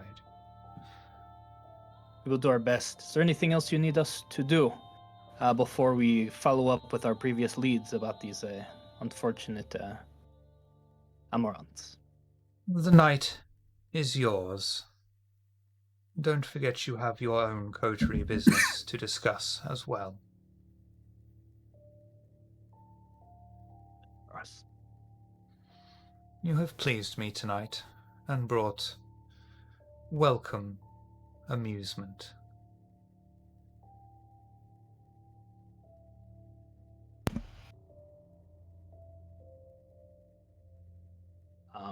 He will then bow and go to take his leave. The rest of I'll you be curtsy. gone. I follow Aldrich. Gray would bow and depart as well. I would follow Gray. I wouldn't bow. I would just be like, bye. Thurston curtsies as well and catches up to Alistair and grabs his arm. Sir Drake will bow, but not quite as deferentially. Perhaps more mockingly than anything else. Inspector, why does he say we're funny? I mean, don't get me wrong. I'm hilarious, but I don't understand. Well, good sir, I believe he means not so much that we are funny in a comical sense, but amusing in the way one would watch a helpless animal squirm. You're a fool. That was my take, at least. Wait, who's a fool? You're a fool. You're a fool. She means Dirk sees you as such, like a jester. We, of course, have seen what you can do and know you to be much more than that. But the types around here. What? Why are you singling me out? I was asking why he called us funny. So if you're calling me a fool, you're a fool. Last time I checked, my lady, he wasn't the one dancing around in front of the painting like some sort of... Doing no such dancing. And this is no way to talk to a lady. She said what she said. It should be left at that. I look at Alistair. I go, "You wiped my memories of us dancing. Man, now can't believe I missed out." You weren't dancing. Oh, okay. There was no dancing. I would have loved to. Well, good idea. Next time you get entranced, I'll try to get you out of there. Safer. Perhaps then we take another lead, and we can have a discussion along the way. We should not squabble in Elysium. We have a few options. The Samedi, East End, a warehouse near the docks. Some Thin Bloods. Personally, I would like to do one of these two. I'm not sure I want to track down a Seneschal, our former Seneschal, at this time. If that is okay with the rest of you. I would wager tracking down those Thin Bloods seems like an apt task. One, they may be the usurper types who are too weak in blood to be kindred, yet they try to seize that power for themselves. And two, they should be a relatively menial task to cut our teeth on, so to say. Yeah, there were... It's the inspector. He knows these things. I trust your judgment, Inspector. I wouldn't... Though I agree with not charging in face. As Aldrich put a former Seneschal. Don't underestimate numbers. I've seen rebellions. China. people with pitchforks rising up against their masters. I'm sure Aldrich you can corroborate. Dare.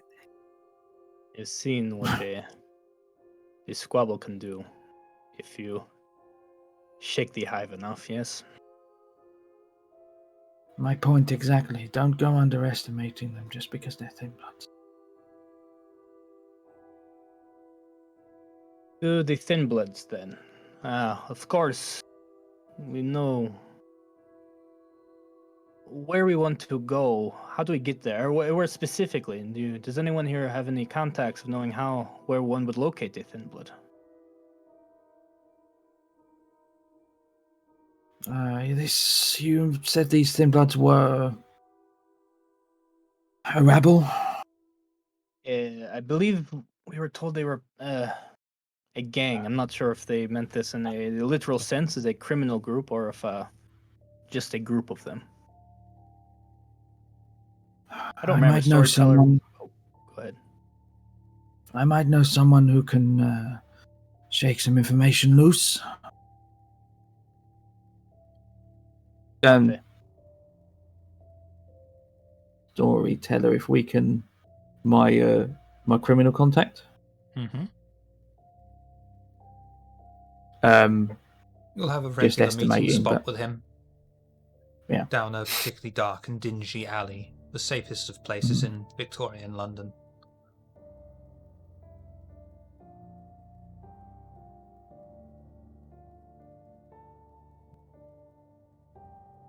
Oh, I have someone. We can go there now.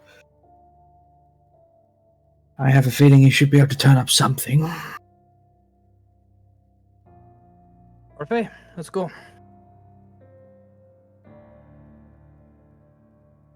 Right, to the meeting spot. You head out of Elysium, onto the quiet streets of London. Hail a horse carriage.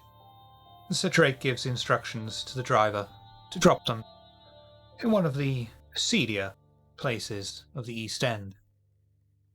Is there anything you wish to discuss on your journey? There is. Dirk asked us to get our affairs in order as a coterie. Has anyone here been in a official capacity coterie before? No, my wandering hasn't led me to much companionship. You might Seems be the we're, first. Oh, go ahead. You may well be the first citizens of the British Empire I've spoken to in a decade.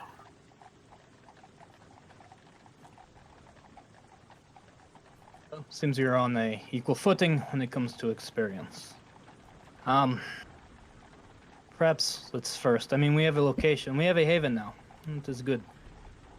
We could discuss our vision for that, plans for that. I'm sure some of us have resources we can put into fixing the place up. I think it might be important to establish a bit of a hierarchy as well. It is what it is. Unless there are any objections, I would like to volunteer myself for the position. Not so much the leader of the group in the sense that when we're doing what we do, you must obey what I say. But the leader as in the one who talks to our Camarilla handlers.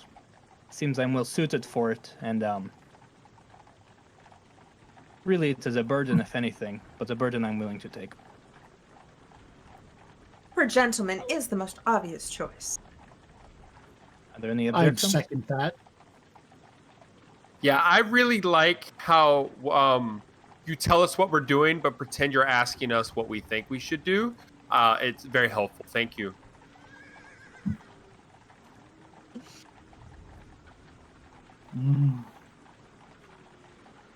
I hate leadership. It's all yours.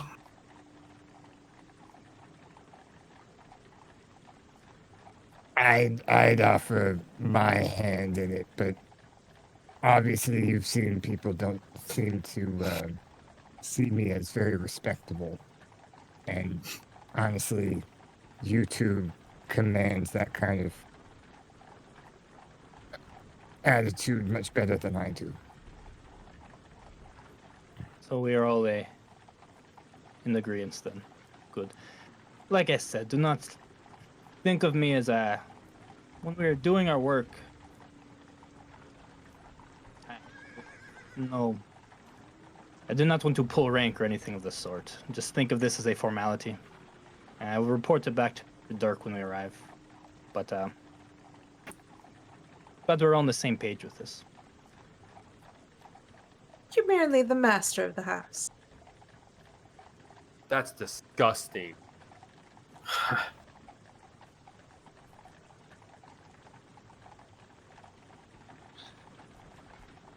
Ah!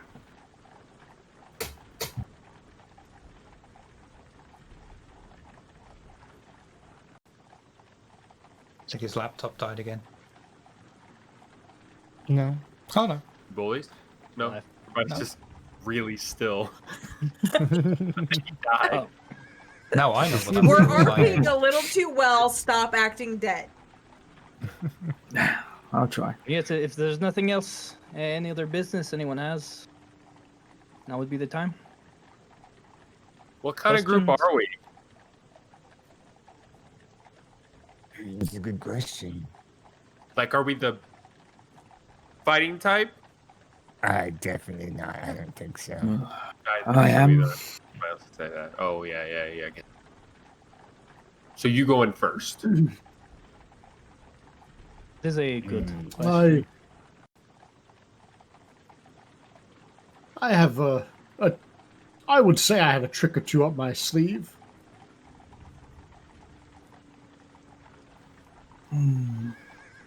I'm the taking what I want and not allowing anyone to get in my way type.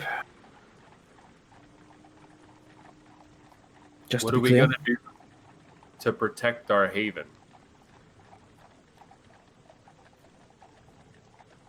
Going to put Not quite sure it needs protection. Thurston at the door? I'm the The last Haven is a person good you... thing too. It seems we have two masters now. A maybe literal demon and the deal with the devil that is the Camarilla. So I am not suited to deal with that entity in the house. I'm better suited with the devil I know, the aristocracy and whatnot. I'm more afraid of the Camarilla. Hmm. This isn't my first dealings with something from the other side. Oh, So you get to talk to the devil. Thanks for volunteering. When certain certainly when it comes to the occult matters, I haven't the foggiest clue. I've seen some things. I'm Fashionable right now. yeah, well. Let's just say kindred, demons, and kine. And I've seen worse evil in kine than the other two.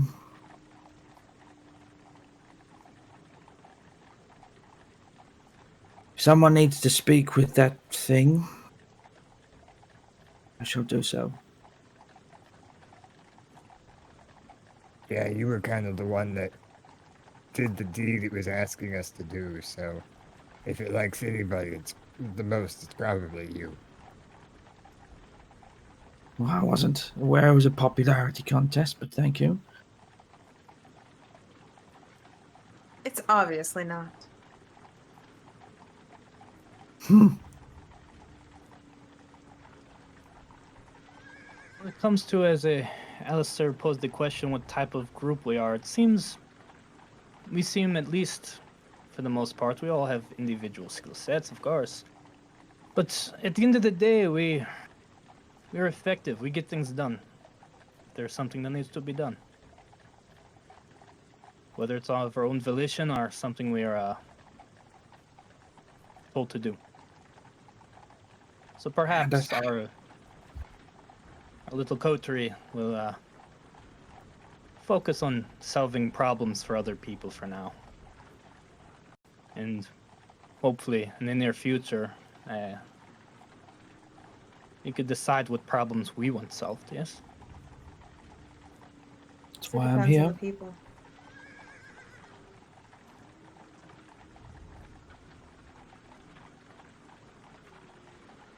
I'm not sure if that helps, but that is my thinking for now.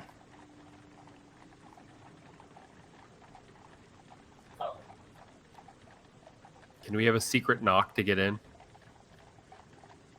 Of course. Sound fun.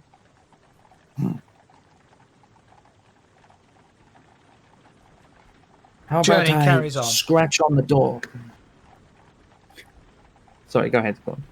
The journey carries on, with Alistair knocking out various different tunes on the side of the carriage, suggesting them as secret knocks. Eventually, No one's ever going to remember that one. after frustrating Evelyn and Mose, the carriage arrives at its destination. Sir Drake tells him to wait as he exits the carriage and walks into the dark alley alone. Just before going in, I slip a note to nearby homeless person, and then I go to the spot and wait. Sir Drake waits only a few minutes until finally he hears footsteps off in the distance, becoming ever closer. I think that person can read.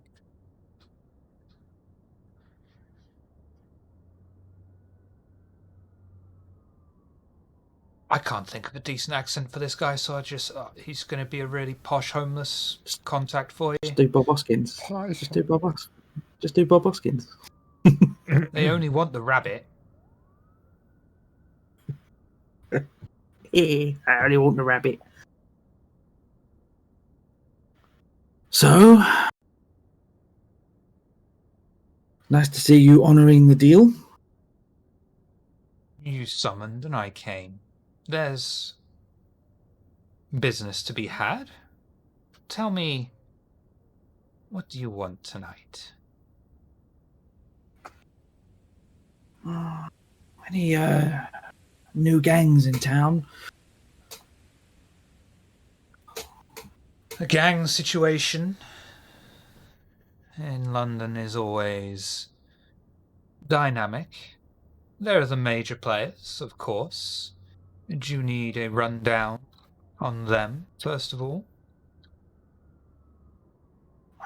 Could be useful information. Why not? There's Limey's gang.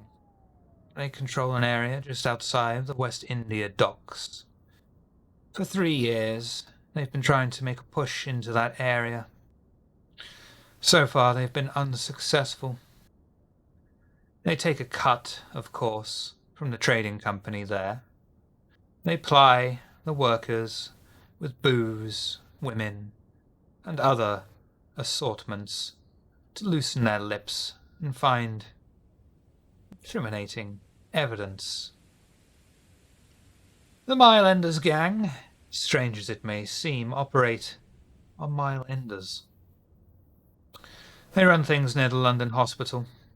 They offer mostly drugs to those the hospital has turfed out, either due to lack of money for treatment or those addled with addiction. They control the Chinese opium dens there. Many an immigrant has come to the area, hoping to start afresh, only to find himself under the thumb of the Mile Enders.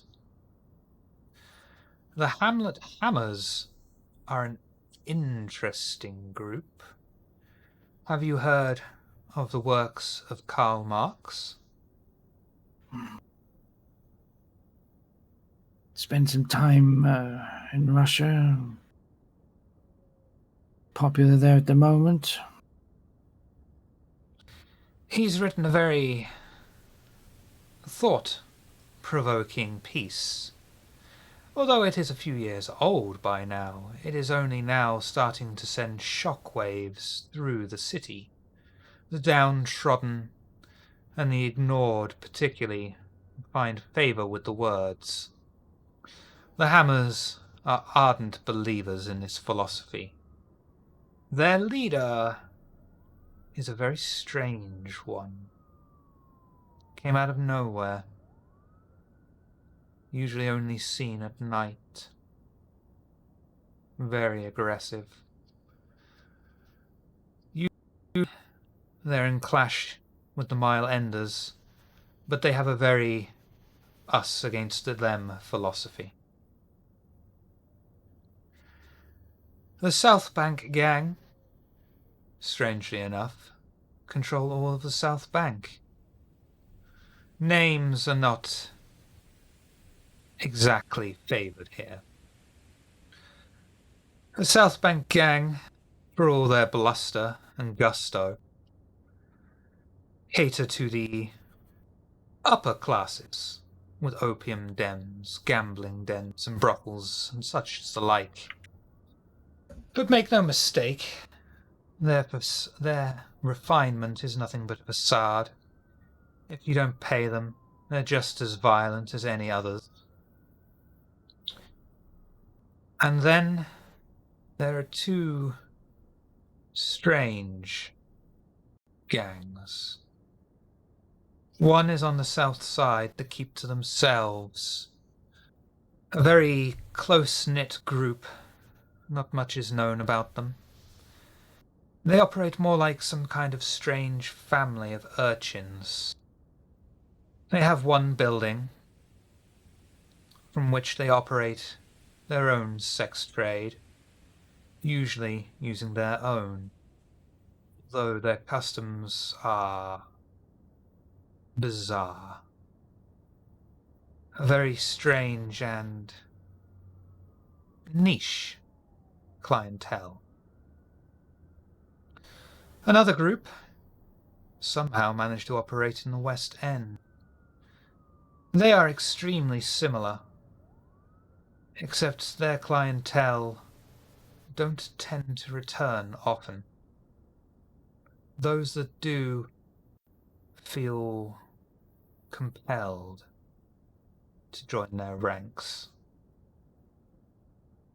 Would you like a precise location of any of these? I hand him another Bit of paper. Get it all down on there. And while we're here, the East India Company heads in the city, the information I asked you for. Yes. How are we on it? At the moment, Limey's gang is proving to be a particular hazard. If you know of anyone that has, how can I put this, a business interest in bringing down Limey's gang, or at least providing a distraction, it would certainly help things move along swifter.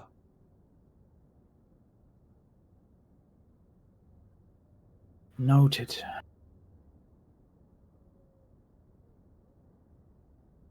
Well, and I, assuming that he's finished writing as we're having that conversation, I'll Yes, take the sheet it's back.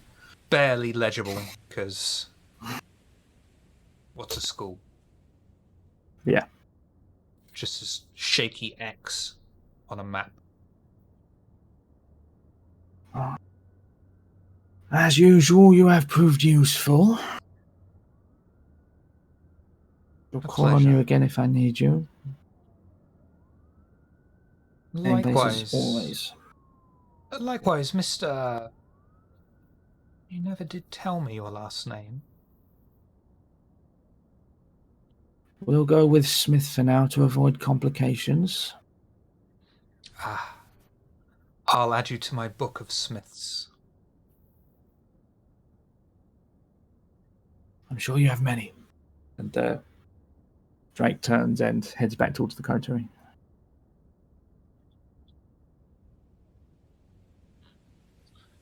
heading back into the carriage. Mm-hmm. Knight, get in the carriage and unfurl the map. Show it to Aldrich.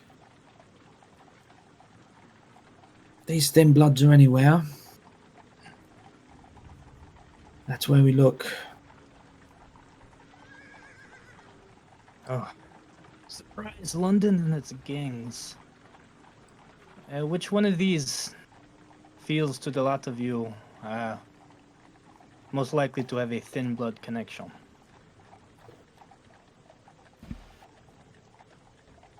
I count 3. And I point out the 2 urchin gangs that he was talking about. And I also point out Limey's gang.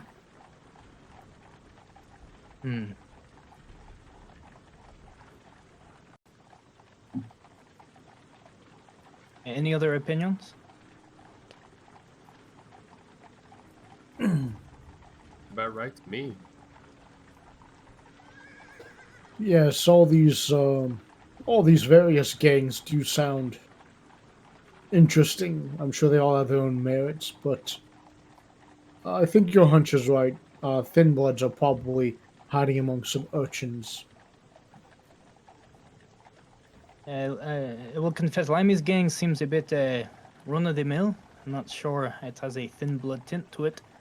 The more close-knit ones, yes. Especially the one in somehow in the West End. Clientele do not return, or they join them. Sounds like what we do. Wait, are we a clan? We as creatures of the night, kindred. Yeah. Don't be silly. We're not a clan. We're a coterie. Got a leader. Abduct people and they never return. Accidentally kill people. I think we're a clan. Yeah, I am not anyone's sire. Oh. Would it make you feel better if we were? Depends. Do we have to investigate ourselves for thin bloods? Right, just looks around the cab. All done. No thin bloods present. We're not a clan. So, we're first then. I say, No, we're a coterie. say the South Side or the West End gang first.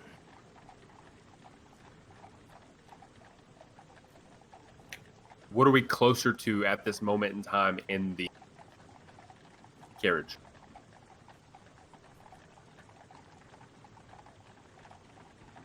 You're muted.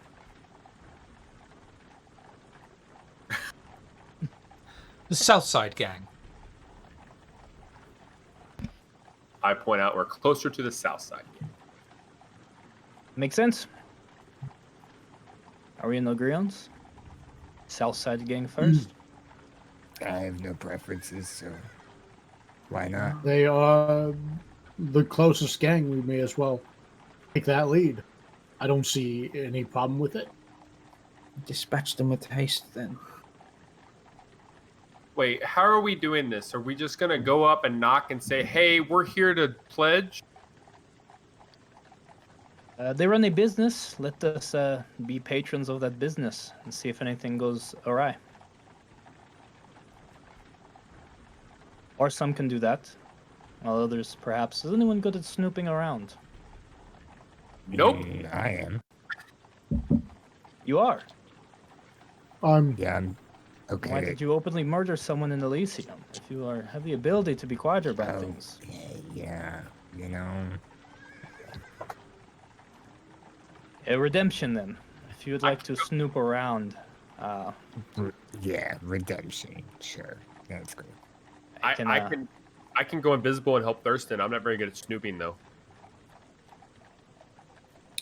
Remember what we you two work well discussed, together, though. yes?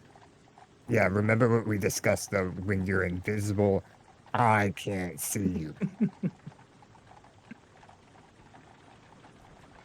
They do make quite the cute couple. Should learn. Should learn to do that.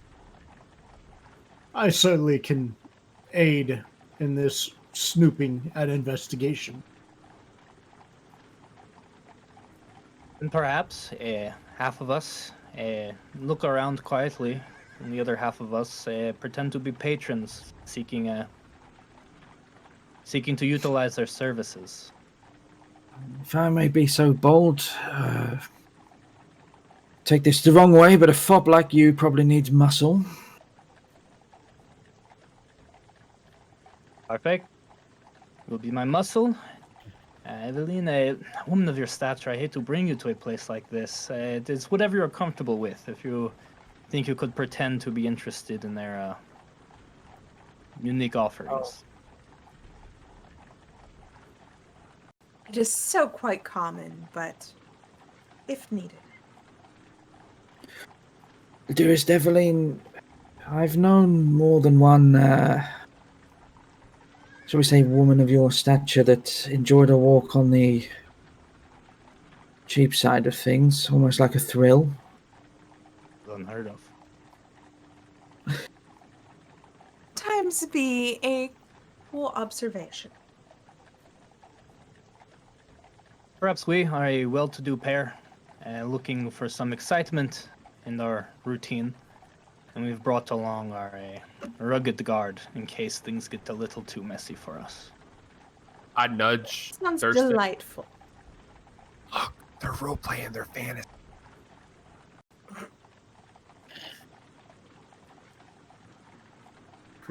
Playing stuff. Indeed. And the three of you, I know nothing about sneaking around, so I will leave that plan entirely up to you. Yeah, I'd honestly offer to help you out with the whole talking thing, but I think it might, this situation, he points at his face, might make that a little bit more difficult. If you are caught, then perhaps you can talk your way out of it. That's a good point. I'll make him forget. It's good too. Please, not in the middle of the conversation, though. That would be more harm than good. That was smart. As the carriage approaches London Bridge, which isn't falling down, the horses begin to whinny and neigh very loudly. The cab driver bangs on the side of the carriage. I bang back. He already knows this knock. The horses The are rhythm's spooked. They refuse to go through this fog. I can't take you any further. I don't know what you want me to do.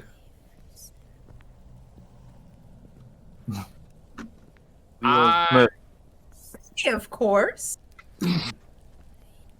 I'm sorry, what was that, miss?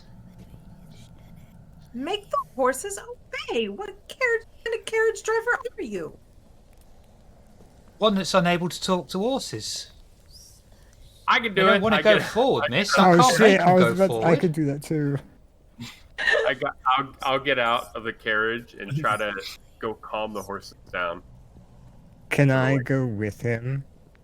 You're not doing any sort of discipline, are you? No. Oh, I am then. Shiv, can I cast Feral Whispers? Yes.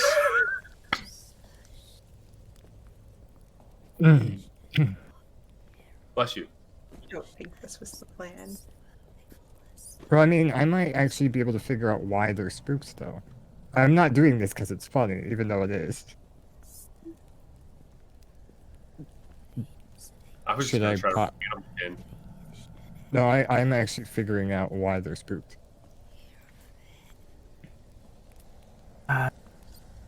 Something is not right with this fog.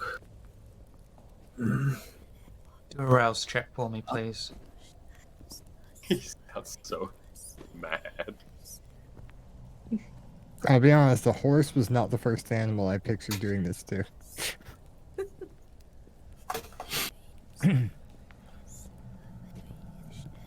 It's Victorian Chris London. Murray. I question your foresight. Do charisma and animalism for me, please. Is it charisma? I think Yes, I charisma and have- animalism. Okay. You want to talk to them, charisma. right? Yeah. There's a sentence I didn't think I'd be saying today. That's good enough. You can't, thankfully, directly communicate with the horses. They're panicking far too much. But you do understand that the fog terrifies them. They will not go forward. You can't ascertain the exact reason other than this fog. There is something that has completely spooked them about it. Cool. Thank you. And I'm sorry, Shiv. I head back to the cabin. The coach, whatever you call the person, he's not going to be able to do much getting these horses forward. The fog has them absolutely terrified. There's something really weird going on here. Can somebody tell what is up with this fog? Yes, it's thick and it's here. Like, why? Perhaps, First. perhaps that's this fog we've heard rumors of. Inspector Gray is going to look out of the carriage and see if he can spot anything. He hasn't since the unseen. I'm going to try to focus on that and see if I can notice anything about the fog. Do sense the unseen for me, please. Okay. Wits nor specs.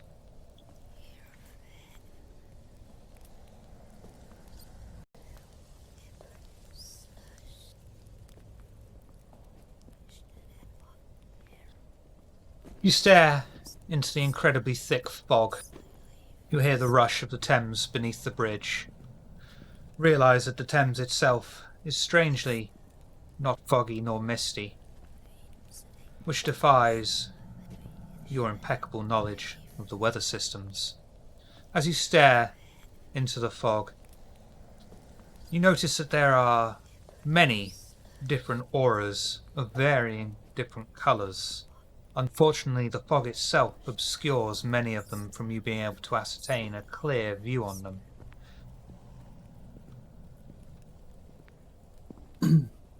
This fog is not natural. The Thames seems clear tonight. I see some auras in the fog, but it's it's too foggy to make out with any clarity.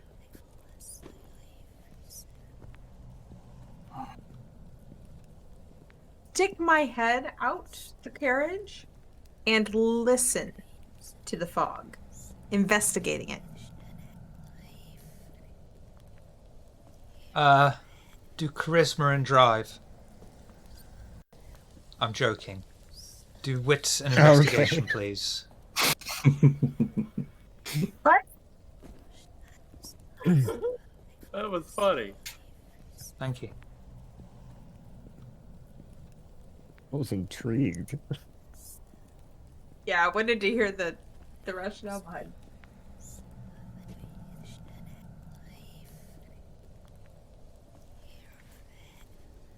Would you like to stick with it? Might as well reroll. I reroll too. Yeah, let's see.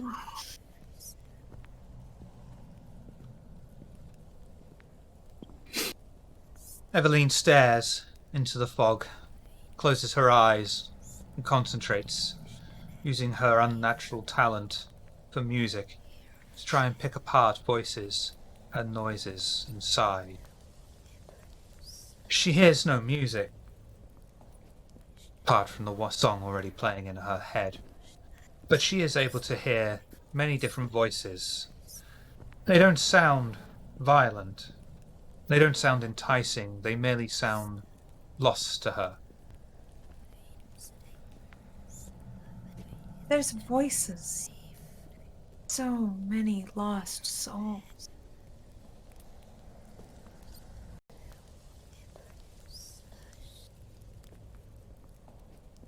Perhaps we just proceed on foot then, and be cautious and quick about it. Yeah, if these horses are spooked for no apparent reason, then I trust this fog even less than they do. I feel no threat from the voices. Just Ah, stay me very too. close together. Nobody get lost.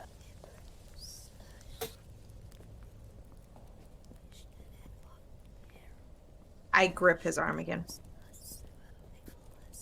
Who's going in first?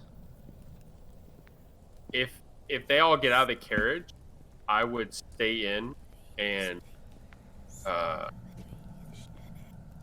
and cast unseen passage. Rouse check? for Drake will step out of the carriage. that? Now, Oh, I didn't realise it.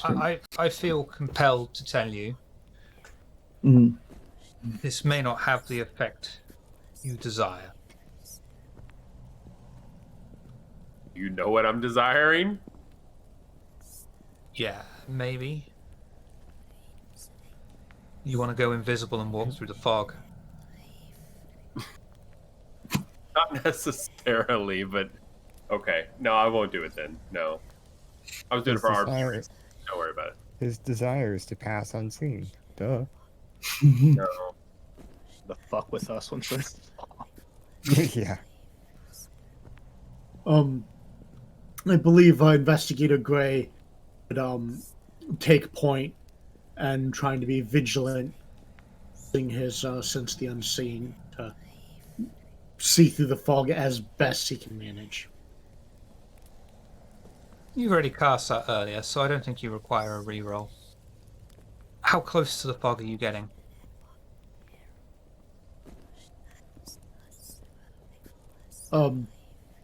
I'll look back. Lady Evelyn, Lord Aldrich, are we to go into the fog, or are we just stepping closer to investigate? we either need to go through if this is the way our destination is, or I suppose we can go around, but the London fog often encompasses a large portion of the city, but this seems like no ordinary fog, so...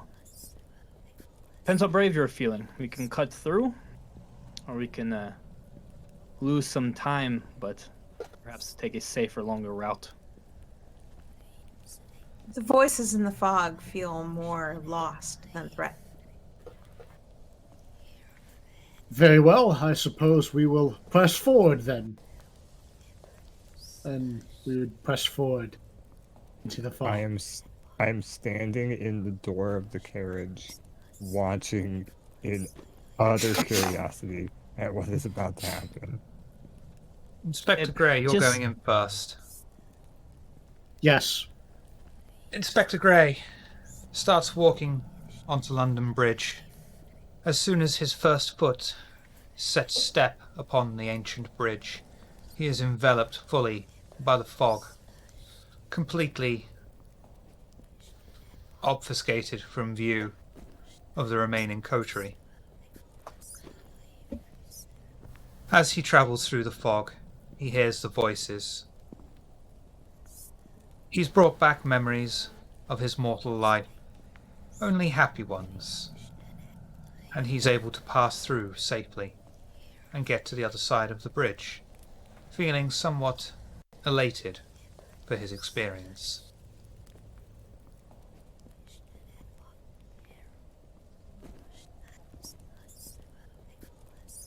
Seeing him disappear, I grab Aldrich's arm even tighter. I guess we're proceeding. I assume we were, at least some of us, like clustered together. It was Aldrich's intention for us to walk as close together as possible. So I assume we'd be right on his heel, but also probably, even though we were that close, I'm assuming not see him. Excellent. As you all walk through the fog. You begin to lose sight of each other the moment you step onto the bridge, being enveloped as you are. Eveline hears absolutely nothing. For the first time since she was embraced, it is silence all around her. Aldrich hears whispers saying they know. We see you. Alistair steps onto the bridge, enveloped by the fog, and hears a single voice droning between his ears, threatening to come out of his skull, begging for release. Thurston steps onto the bridge, swallowed up by the fog, and he hears the sound of violins, beautiful music, enrapturing him. But still, he thinks back to the portrait, and manages to make his way across. Sir Drake steps onto the bridge, eaten up by the fog, completely enveloped. He walks forward with his iron resolve, and he can hear the tribal screams that once haunted his ears. One time, he was chased out of a native village because they realized what he was. But you all make it across, safely, each with your individual experiences. Before you, slightly to your left, is St. Thomas's Hospital. You know from looking at the map earlier, if you proceed down that road on your left and walk a little way, you'll find the location of the Thin Blood gang you've been questing for. I don't understand why those horses were so spooked. That was almost a pleasurable experience. I haven't felt that nice in quite a long time. Peaceful. Indeed. Yes, indeed. It was quite pleasant. Shall we be on our way? Pleasant. Yeah. Aldrich wasn't pleasant, right? So there's like voices thrashing around, begging to be released from his head. No, that's me. Oh, never mind. I heard people You had voices coming at you, rather than in saying your they head. do blah blah blah. Oh, okay. So he cut out a little bit on me there, so I think I heard the A and then heard okay. Commander Sai. Still not pleasant. Motherfucker. Sorry.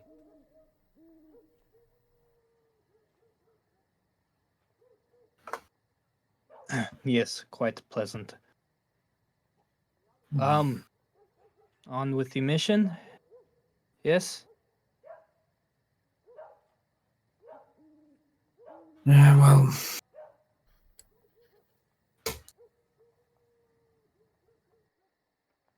Not everyone had a pleasant stroll. Would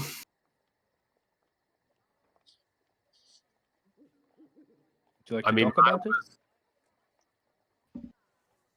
Mine was kind of the same as normal, but just one. Really loud.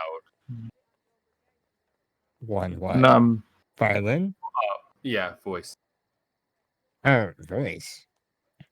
Okay. And so Drake's eyes widen at Aldrich's question. He kind of cocks his head to the side. Does this look like the face of a man who wants to talk about things? That's why we'll get along. We'll continue. As you walk Gray would along the street... lead Oh, on. sorry. Inspector Gray, carry on. Nope. Go ahead. I was just taking point, that's all. Okay. The voice of revelries shouting into the street, trying to attract custom, becomes louder as you approach. It's an interesting sound on this side of the bridge, usually something reserved for the East End or even the market stalls, certainly not something casually heard at this time of night. It piques your interest as you approach, and this is going to suck all my fucking energy away.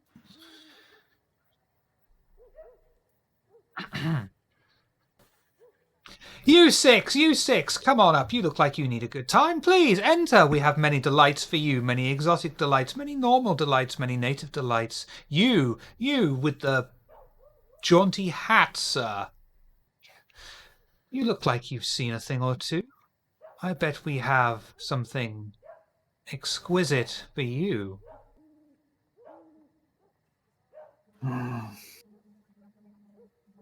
Exotic. This must be the place. On approach, I'm gonna try to make it seem like us three were not with the other three. And then I'll turn to Eveline. Dear, is looking toward Drake. This is the location then. I thought you said you've not been here before. They seem to recognize you. I'll sort of nudge him. Hey, you're always up to something. Let's go. And I will seemingly, excitingly go right up to this individual. Drake will attempt to look as bored and on the job as possible. Good evening, sir. A gentleman, no less. Perhaps we could entice you with flavors most exotic, or perhaps you need something a little more intimate, sir. Whatever your taste, whatever your fancy, we can cater to you. That is what I like to hear. You see, me and my companion here have unique tastes, of course. And we would like to share in these experiences you have to offer. Say no more, sir. Say no more. There are plenty of upper-class couples that do a bit of rough. Tell me, what takes your fancy? Do you require a man, a woman, a beast? Can't believe I just fucking said that.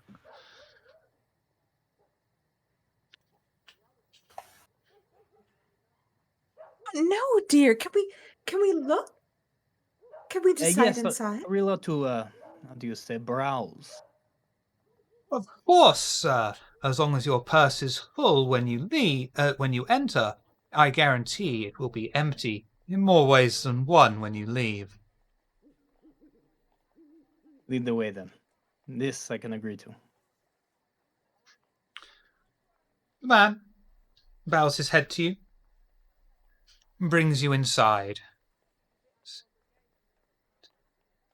I'm so glad you didn't say beast, by the way, because I'm not going there.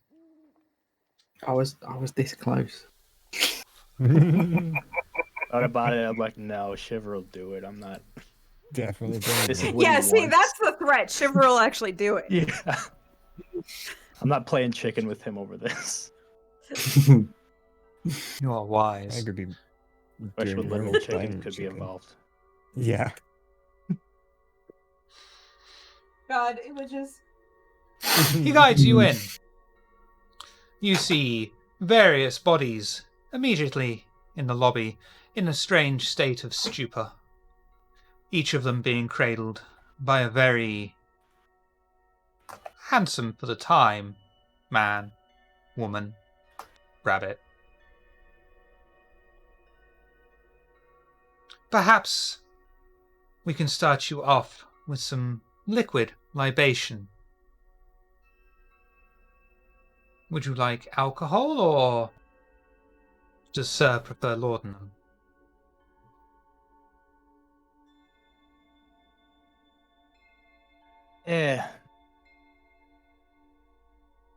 Loden for now. Of course, sir. And your lady companion? I'll just look to her to let her answer.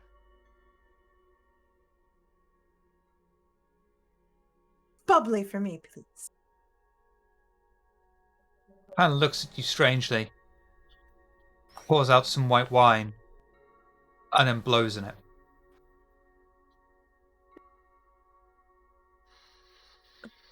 Sir, with your choice of libation, perhaps you might like to see what is in the back room. straight. God, where's my geography? Straight from the exotic location known as Peru. They have a very intoxicating plant. Perhaps you know of it? Speak of the poppy, do you?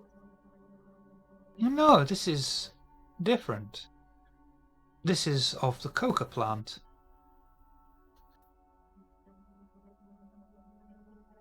Oh, you're going to love that, my dear. If the health prefer recommends milky it, yes, let's investigate this, shall we? To the back room. Of course, sir, of course. It is highly medicinal and sought after. You'll find that the doctors even... Shit, I hope that's right. On Harley Street. Is that right, Harley Street? On Harley Street, highly recommend it. They'll be giving it to children soon, I'm sure. Growing bones and all that. Please, come in, won't you? Follow.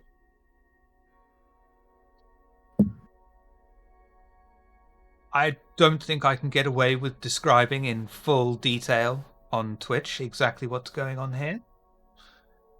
But I'm sure you can imagine many people enjoying the fruits of the coca bush. Probably sat there chewing their own fucking jaws off.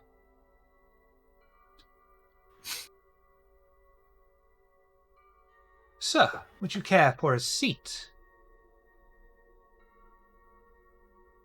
Actually, I was wondering if we can get a room a bit more private, and perhaps we bring the cocoa to us. I like what I see, though. Of course, sir. You're looking to spend big.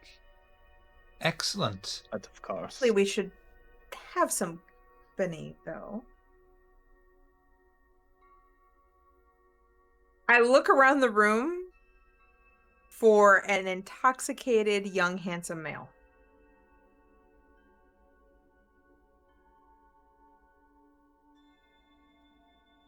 I believe... Oh, God, I can't believe I'm going to say this. I believe we could have something brought to you that you'll both find satisfying. Straight from the Amazon. That sounds so exotic. 2, please. This way. And he opens a door to the side. Inside of the room are many silk pillows of bright, varying colour, with a table presented in the middle. Wait here for just a moment, and Queequeg will join you soon.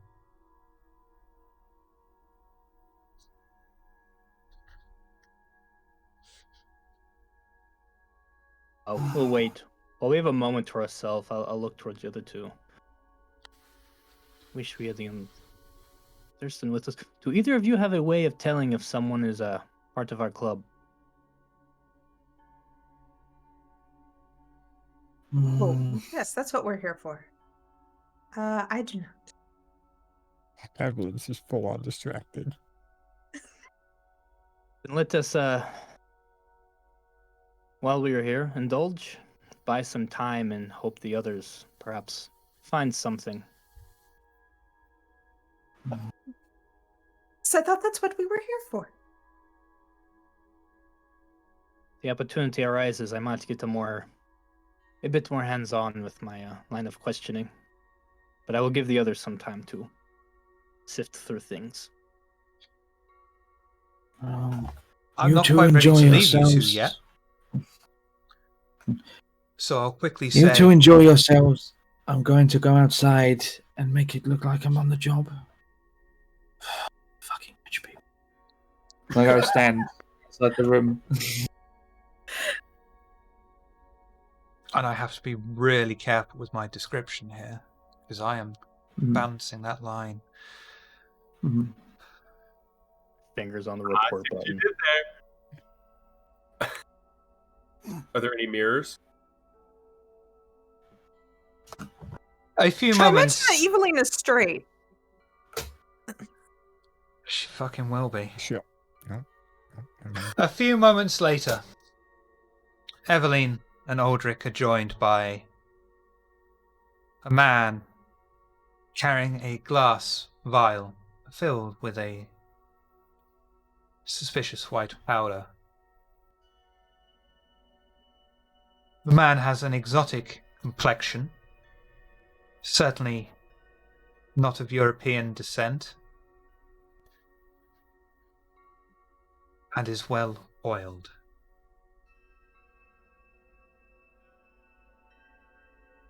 I think I can get As away he with walks that. in, Yeah. and I assume approaches the table, Eveline steps in front of the door, blocking it. Exotic.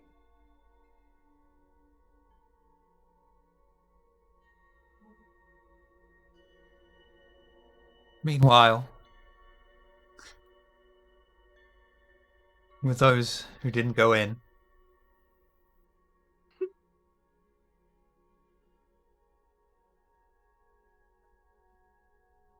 where Alistair, Thurston, Inspector Grey, and soon to be joined by Sir Drake. Oh my I god. So suppose we probably are like in an alleyway prior to approaching the location, so we can be out of sight. Does that sound reasonable? Sounds fair gents? to me. It's certainly better than talking about an exotic black man. So Drake, oh, that's my phone. I just dropped it. So Drake would be looking on his after he leaves the room and after he sees the party favour arrive. He would leave and be looking for a way to let the others in. nope, not gonna make that joke. Never mind. Wits investigation, please. No, I can't help it. Is the guy wearing a police officer's outfit?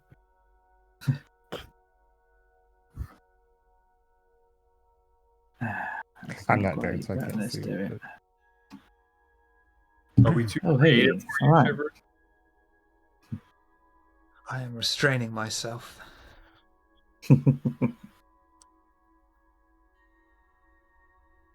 Sir Drake ponders the alleyway before him, inspecting the building and applying his vast knowledge of various ways in. He's able to ascertain around the side of the alleyway is where the delivery's door would be. He finds it unguarded as he runs his eyes over, making sure that it is completely safe to alert the others to his findings.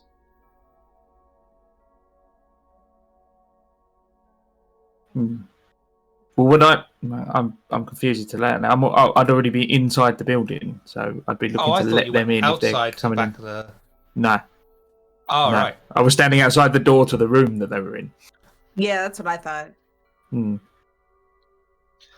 that case, as you scan the room, you realize that you could easily sneak in the others through these intoxicated people, as the man out on the street has left you to your own devices, expecting you to not have much in the way of money, and has begun plying his trade once more.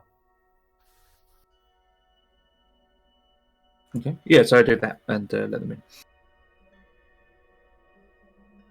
Yeah, as soon as the guy led the other three in, I don't know what the rest of you would have done, but I would have gone around the building to see what kinds of other ways in there are. And as soon as I see the back door, is there like a window to the back door? Yeah. As soon as I see Sir Drake find his way to the back door, I do the knock that Alistair made up earlier. He gets like halfway through the knock and I just yank the door open. So,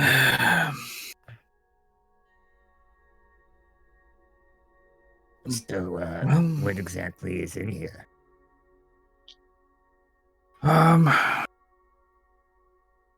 First in mind on the job. I'm just curious by nature, I'm sorry.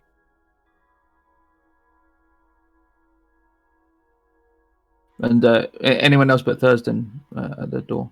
I would have went through with him. Cool. I think Gray would have used Unseen Passage and then followed Thurston. Okay. Oh, at this point, I'll also cast Silence of Death. That's free. Fine. I won't do either of those things yet.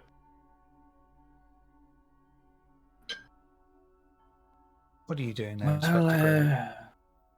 Inspector, you best take a look around and I'll stab anything that tries to stop you. Okay. I'm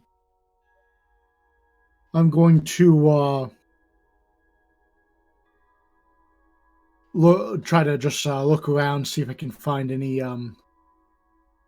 things suspicious that would lead me to believe it's like kindred or thin blood activity. Like see if I can spot anyone feeding, or maybe like in a kitchen some blood or something like that. Would you prefer intelligence or wits with investigation? Wits. Wits and investigation, please.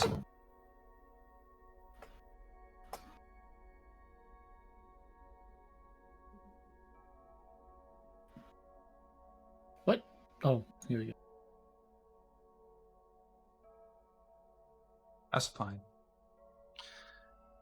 As you scan the area, sticking your nose where it doesn't belong, very carefully, with experience, you easily find evidence just hiding under the surface of some of these apparent staff members stealing bites upon their unconscious or inebriated customers.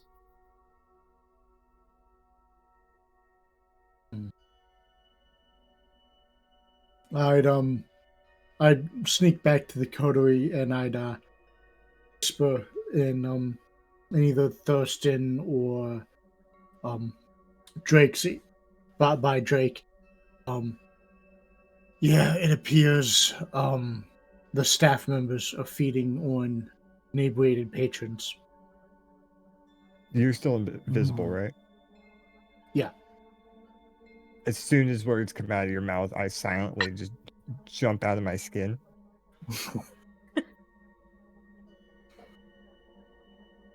No.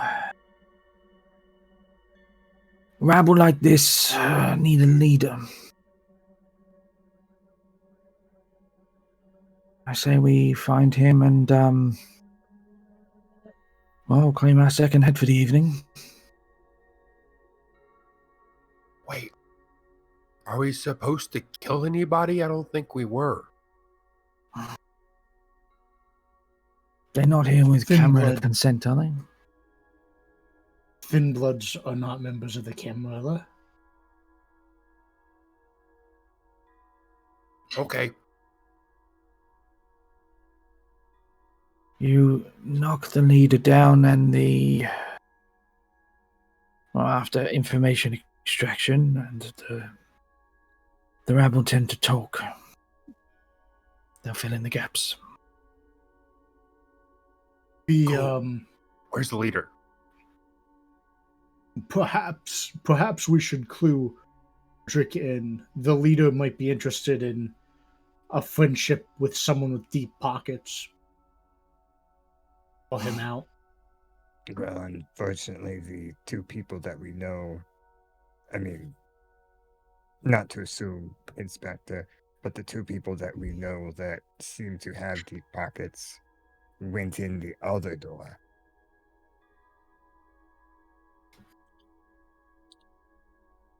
That's why I'm telling their bodyguard to let them know. I see, my mistake. They have a bodyguard?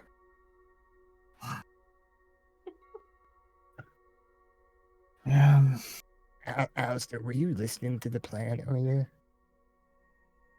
What plan? Right. Good job, go team.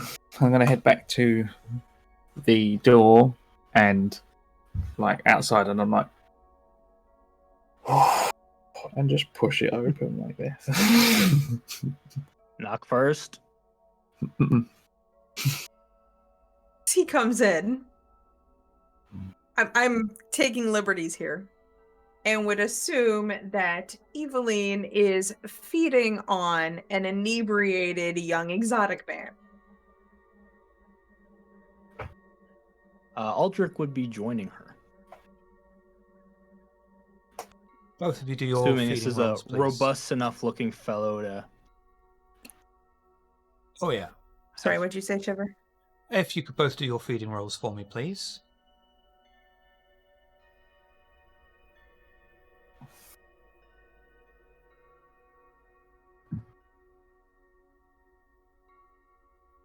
Right where that is, and it is. Blood. It's under XP. chron. Yeah. Is it blood Or, XP yeah, or chron? right. Yeah, it is Blood blood next XP. to me. Got it. And then predator, this little dice. Yeah, I got it filled down.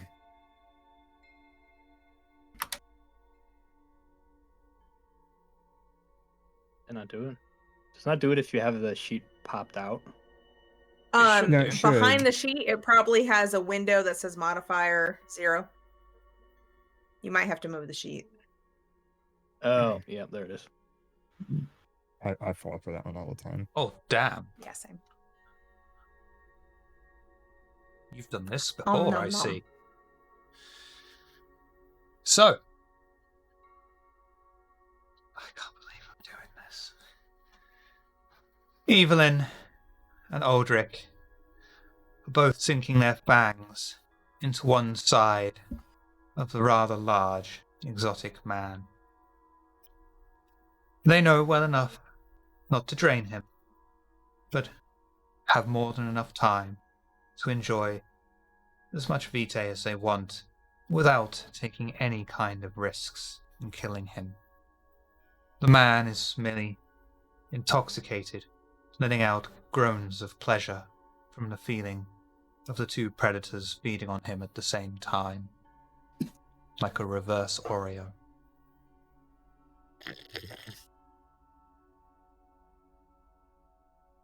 You may slake one hunger each.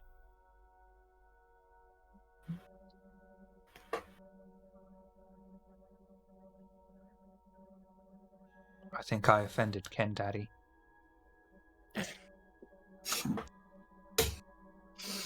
Ooh, say it.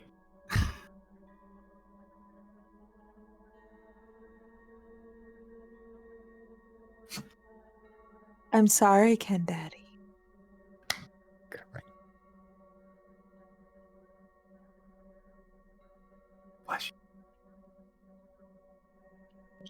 The man was not inebriated enough to have any effect upon you both physically, Ah, damn.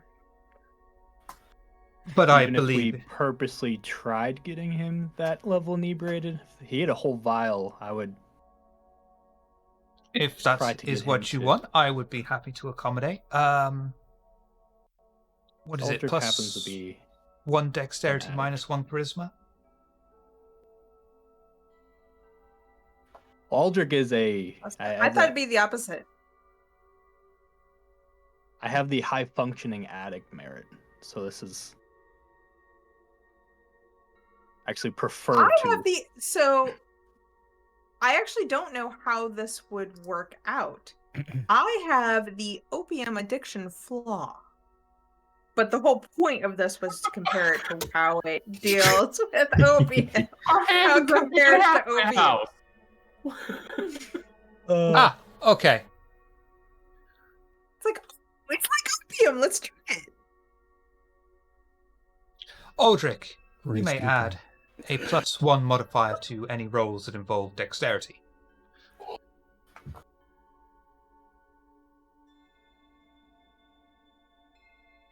And you're an opium addict, Evelyn? Yes. Yes. Oh, dear. But the whole point would be, this is a new drug. Is it like opium? So I don't know how that would work out. You lose 1 point to any rolls involving dexterity.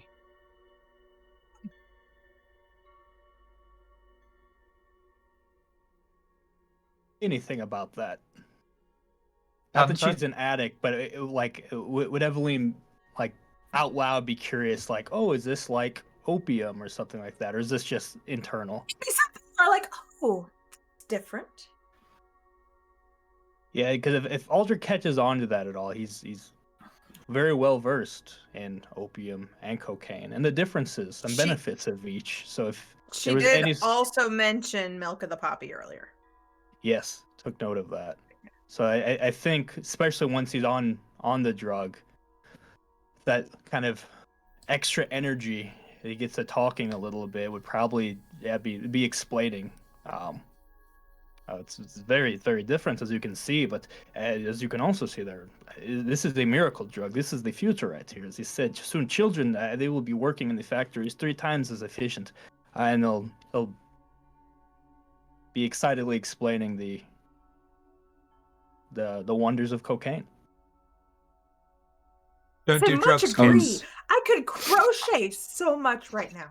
I feel like this And is where so- our guard steps in. Yeah. So Drake's just stood in the. Carry on. Keep going. Well, I was gonna say he stood in the open doorway with his arms just folded in front of him, like glowering and listening to all of this. When you two are quite done imbibing on the job, Imbibing is the job. But you had So something second- for us? come on, leave him be. Bring Bully onto the show. He'll bring a bit of class to it. It's me. I'm a bad influence. Exactly. That you got together and said we'll both be drug addicts. No, actually, we didn't. No, it's just I- a happy. That was the point. Yeah. It's worked out nicely. Alistair, Before I'm not sure leaving, I why. lay him out on a chaise lounge, which I'm sure is probably there. I lay the poor man out and give him a kiss on his forehead before we leave. I'm gonna pull. I'm going to Aldrich regret aside saying just this. a second. I really am going to regret saying this. But don't forget to lick his wounds either. Yeah, I kind of assumed we already did that, but yeah. I'll do that. Lick. Lick, kiss on the forehead.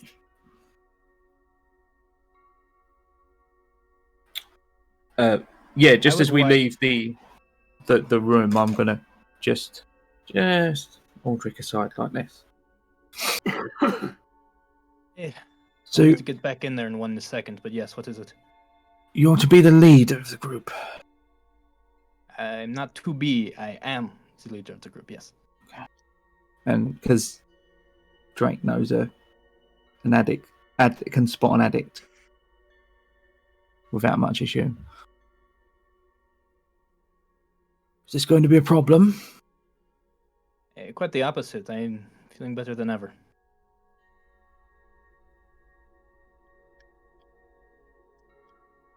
Do you have an issue with you're one of the old-fashioned types? Would you prefer leeches over modern medicine? Modern medicine. It's medicine to you, isn't it? Medicine to all.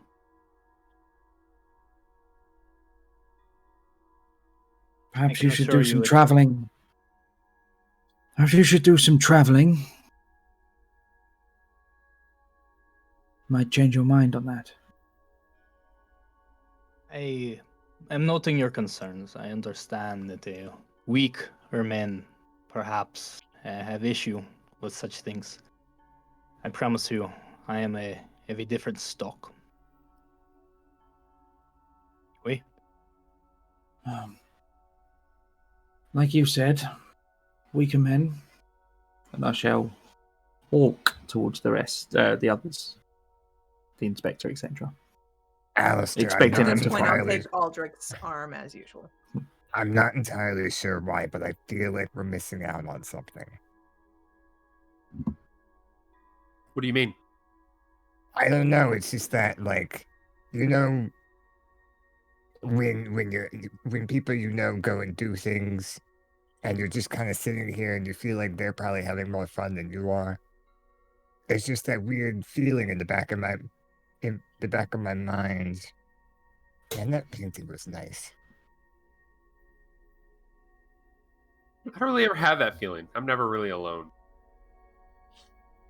That's fair.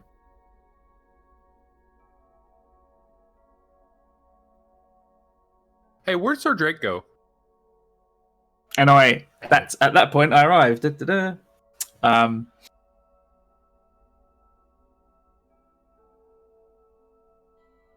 Those who would presume to lead us were otherwise engaged. But I think we Combat? should go find... No, unfortunately. That I could deal with. You had dinner without us? Snack.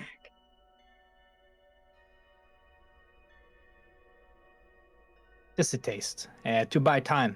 What have we discovered? What is our next step? Okay. Now he wants to act. We need to find the leader of this place. And, well, beat him until he tells us what he knows.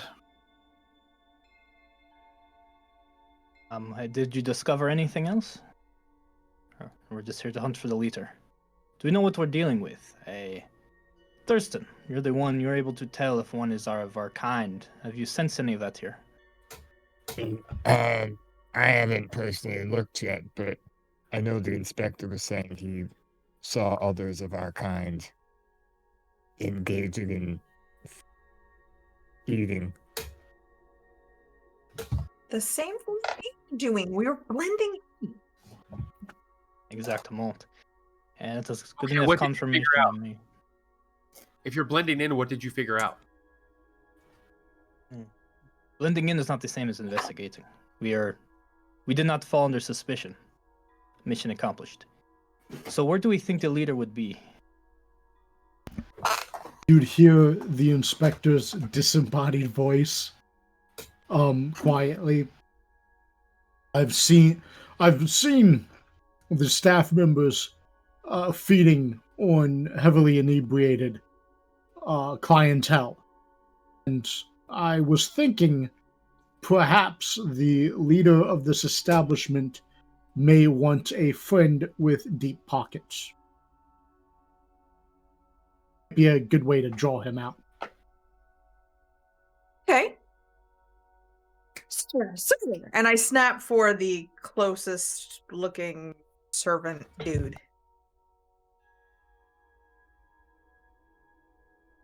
The closest looking servant dude wanders over. How may I be of service to you, madam? Said I the closest demand to looking speak server with- dude. Oh, you're gonna love this next line. Demand to speak to your manager. In charge of this no. place. Is there some kind Oh of no. issue that we might be able to help you with? Yes. The entertainment that we were given is in a private room. To talk to the leader right now. We can't have that, of course. Naturally, we shall bring you to our leader.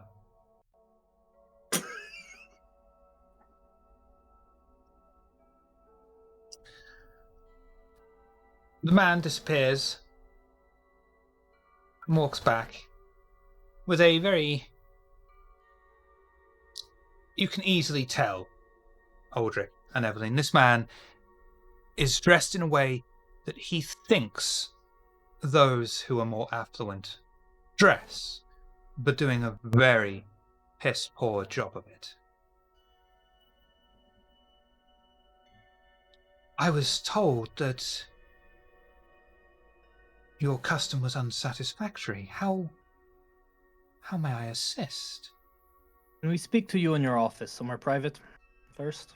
Of course, that seems like the best idea. Please step this way. And the man leads you over various bodies strewn out on the floor and takes you upstairs into an office. As we're walking towards the office, I'm just going to quickly, loud enough for the immediate to hear and not anyone else. Thurston, what do your eyes tell you? Oh, yeah, that's a good point. I'm not worried about anybody else in the room. I will cast Sense the Beast on the quote-unquote manager. Show me Sense of Beast again, please. Okay. So do Resolve and Animalism for me, please.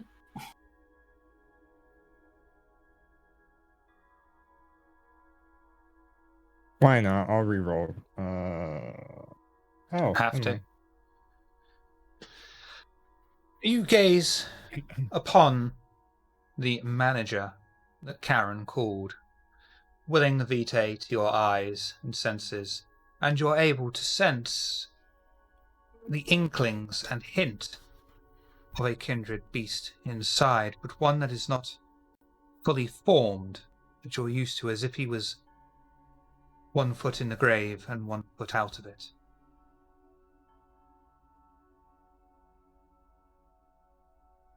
Let's just say back to Sir Drake. He's not all the way there, if you catch my drift. Well, he wouldn't be the only one. Well, as we head up to the office, one hand on my sword.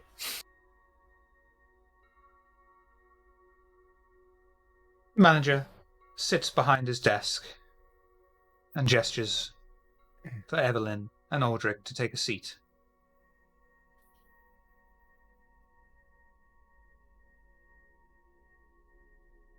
I'll take a seat first. I'll help her sit down, sit next to her. I'll glance at Thurston. Is he what we're looking for? Please lock the door. I do so. I was about to say I'd look around, being like, "Is he talking to me?" Yes. He would be inside too, just invisible. Oh yeah, you're still invisible, man.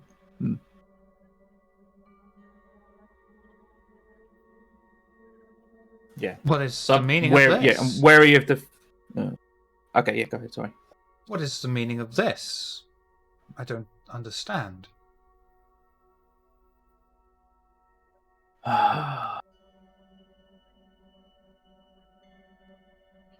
This evening has been trying.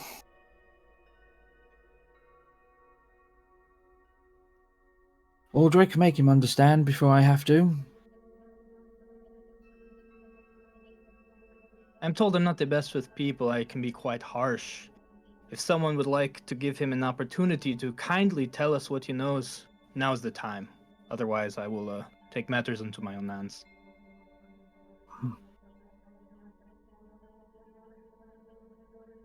I suppose he would hear a disembodied voice say, "Good sir, do you or your men ever feed on others of our kind?" I'm sure I don't know what you mean. Others of what kind? Business entrepreneurs? Is that not the system of money?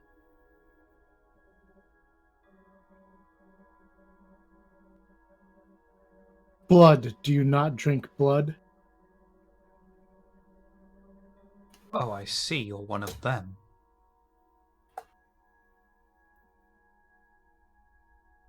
What do you want here?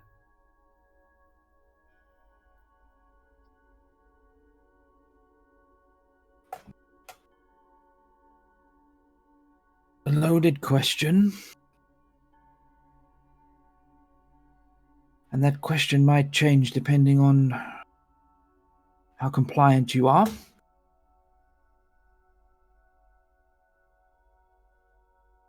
You mean you're not here to shut us down and turf us out?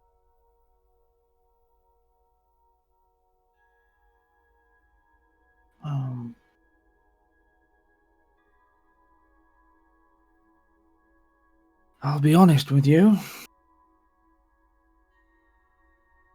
Knight, get the sword out and just place it down. And it's in at a desk. Would you say? Do for me manipulation, intimidation, please. Mm-hmm. Yeah. Yeah.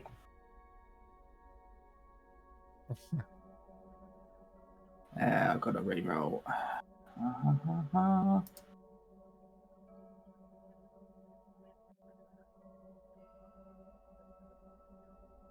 Oh, yeah. Okay, easily goes to you. Look, I don't want any kind of trouble. I've got a wife and 3 kids at home. Just tell me what you want.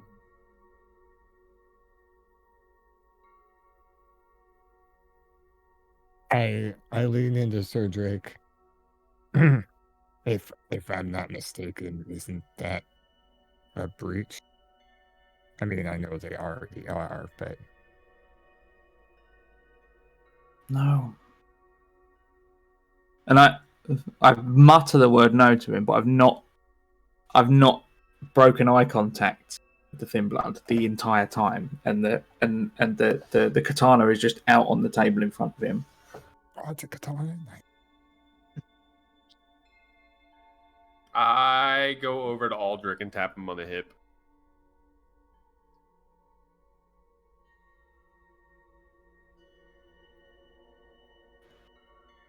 Yeah, I'll get up, lean in. Do you think killing this guy is really the best idea? Because, like, wouldn't somebody else just step up and take the role?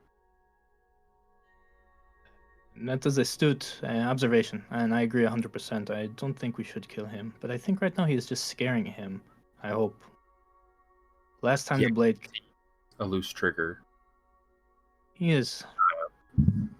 Last time the head was cut off before I even saw the blade. This time the blade is out first. That's improvement, I guess, but yes, perhaps I will intervene if things seem to be getting out of hand. Just I, between I, it might be more fun to mess with him mentally and let him lead from there. can you do this? Maybe. I would like Is to see. it fair to say that I've heard this? Absolutely. I lean over to Sir Drake and whisper in his ear, "Don't kill him." He needs to give me a good reason not to.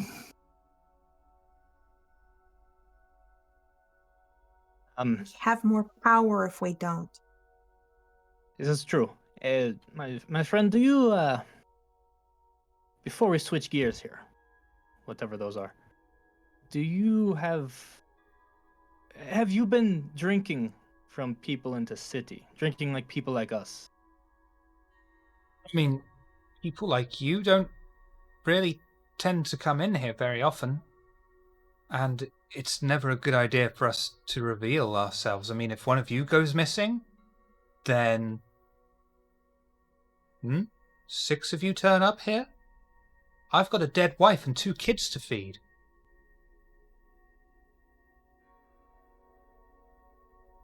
Gray would appear kind of laying, or not laying, but leaning back against the wall. We are investigating some murders. And you claim to have nothing to do with these murders? Well, of course. I mean, to be honest with you, though, if we were committing the murders, would we just say yes? You would, because we have a proposition. If it was you who did it, we will look like we will, of course, report this, and we will tell the Camarilla that you resisted and you were killed for your trouble. Unfortunately, we can always produce bodies for them, and then you will be you are punished for your crimes, but you get to leave. But you will leave this operation, which I find I like your business here. It will be mine. So in exchange for your business, you get your lives, and you get to operate in a city far from the Camarilla here, who will send much worse next time. This is your one chance to escape with your lives. If you did not do it, that is fine as well. Are you But- telling the truth, or are you lying? Is this a genuine offer? If he's willing to, I'm trying to extort him, kind of more than anything. Manipulation specialty. and... Yeah, manipulation and subterfuge, please.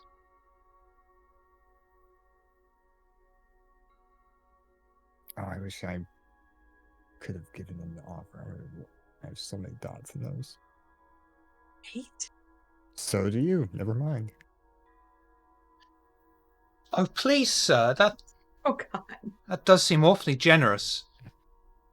But what about my wife and 4 kids? How are they going to survive? Suggest you take them Three with you. kids.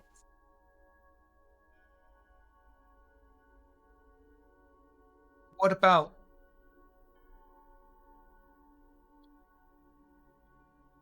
What about if I leave you my staff? Would you let me trade you them in exchange for letting me take whatever cash is downstairs? Of I'm course. sure. First, I need to know if you did what we think you might have done, though. That is what is really important to me. Like I said, I just need to know who. If it was you, I personally do not care. But the others do. Well, we ain't If killed I'm none of able- your kind, sir. Can anyone tell if he's telling the truth? He seems a bit squirmy.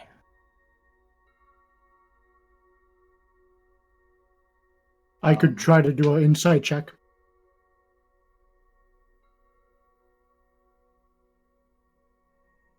What Wits. would that be? Wits and insight, please. And I also, as I'm questioning him, try to get a read on this. Add a +1 modifier to the roll, Inspector Grey. Oh, okay. Hold on. Should May I I- re-roll this or? Because I didn't add the +1. Do the whole roll again with the +1 for the assist from Aldrich. Oh, good. Will do. And this guy's going to... Yeah, seems appropriate. Oh God. Everything's fine. I will re-roll three of those dice, including the 0. Mm. Oops, ignore that one. I need to do willpower re-roll. Yeah, there's a button under willpower. It says WP reroll. Yep.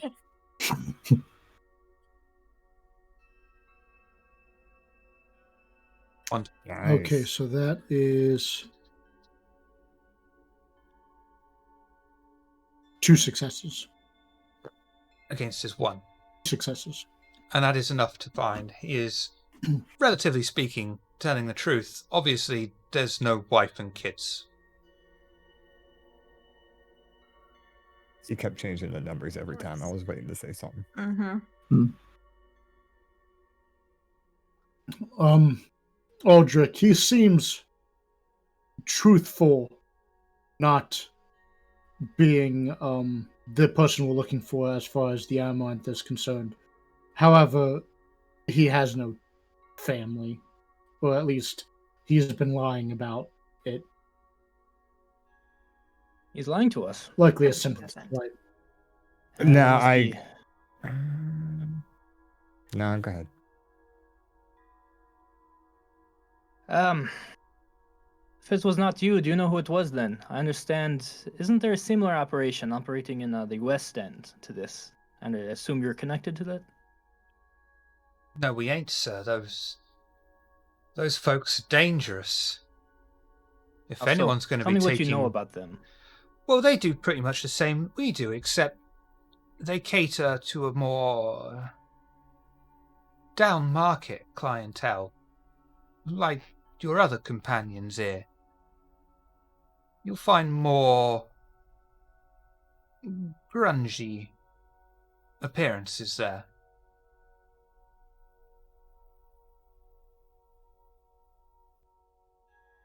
Oh, I see. If anyone's going to be killing kindred, it's them, sir. I see. Well, I am happy to hear that you are not the criminal we thought you were. Now is the time for you to go. I would take your cash with you. All the papers and stuff can stay right here. This is my desk now. Seems fair. Thank you, kind sir. Very generous. My wife and 5 kids are going to be happy that I'm alive. Thank you. My wife is only 3 days away from retirement. Retirement for what? Pulling tricks. Being dead. Housewifery?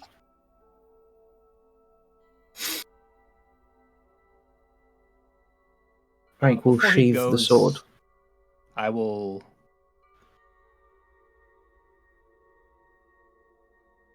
use Forgetful Mind on him.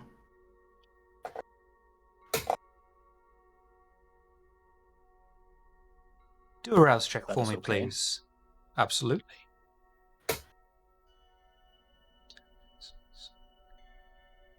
Oh, that's what the fucking Gain the seneschal hunger? used on me. The manipulation die. Yep. It should just be set up for just one button on the drop-down menu. No. Yeah, it's going to ask you for modifier. This. There you got it. There you go. I will willpower re-roll that. I'm not gonna do it this time.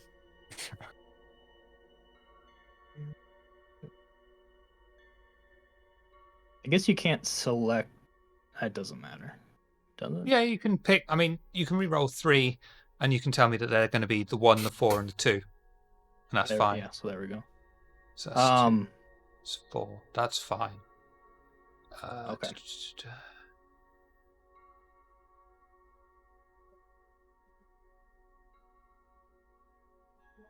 So which add or remove an memory additional do you memory. wish to remove? So the memory of this whole conversation, I want to replace with a memory of a much angrier danger. Essentially, I want him to think how this really went was some kindred came in here, was ready to kill him.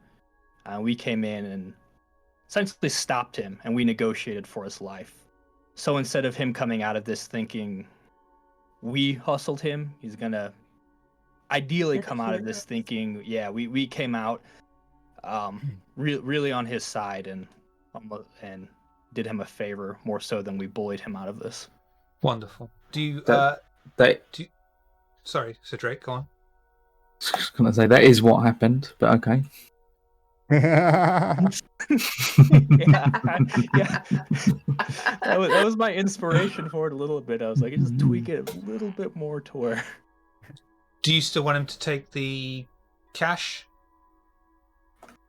Or is he going to conveniently forget that? Yeah, I mean, that he never agreed to that. He was just so thankful. Exactly. His eyes So glass over. we own and this place now.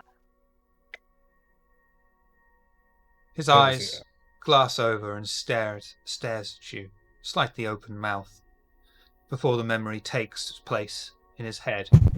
He blinks, shakes his head, says, "Thank you, kind sir. Thank you so much. Thank you so much." Quickly, please. Please, leave away. You're right, of course. And he begins doing these overly exaggerated bows as he's walking out of the office.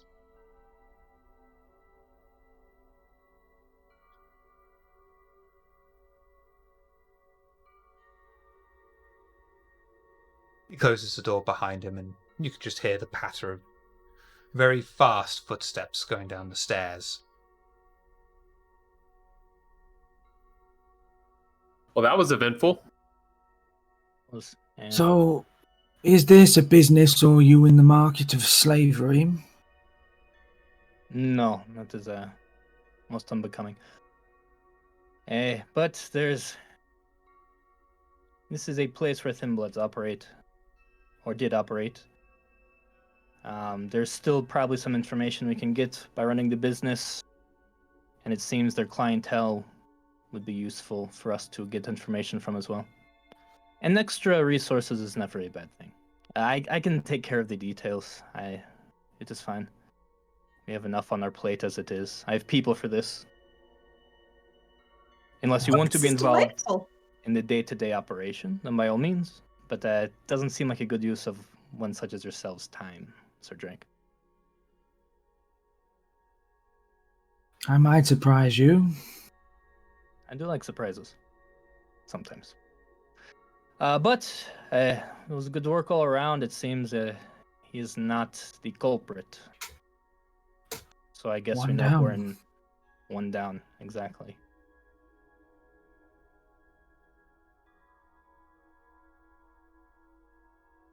Well, I'll take the map out again and put it down on the desk. Does anyone? It was a bit vague. Does anyone know what he was meaning when he said the clientele was a bit grungier? He said, or dirtier. I forgot his wording exact amount, but Lower class, I assume. Yes, But that was my assumption as well. But the upper West End, for me, is a American. The West End's like the nice part of town, though, isn't it? Yes.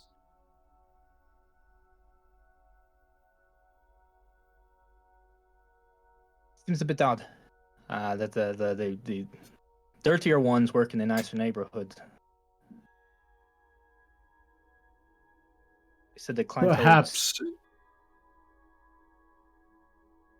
Perhaps the opposite is true, and he was just trying to boast that his establishment is cleaner when in fact it isn't.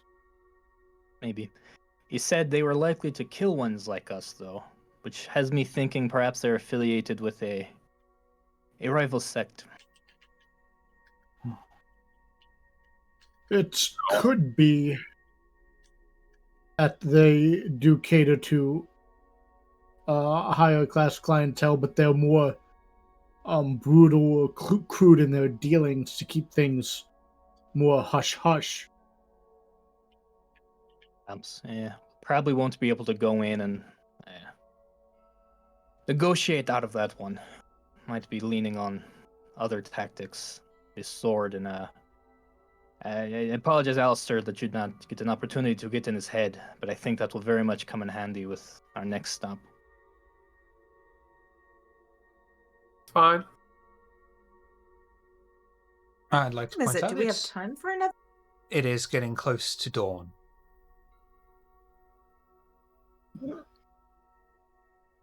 As we reconvene tomorrow night, I suppose we can meet at our haven. We have one now.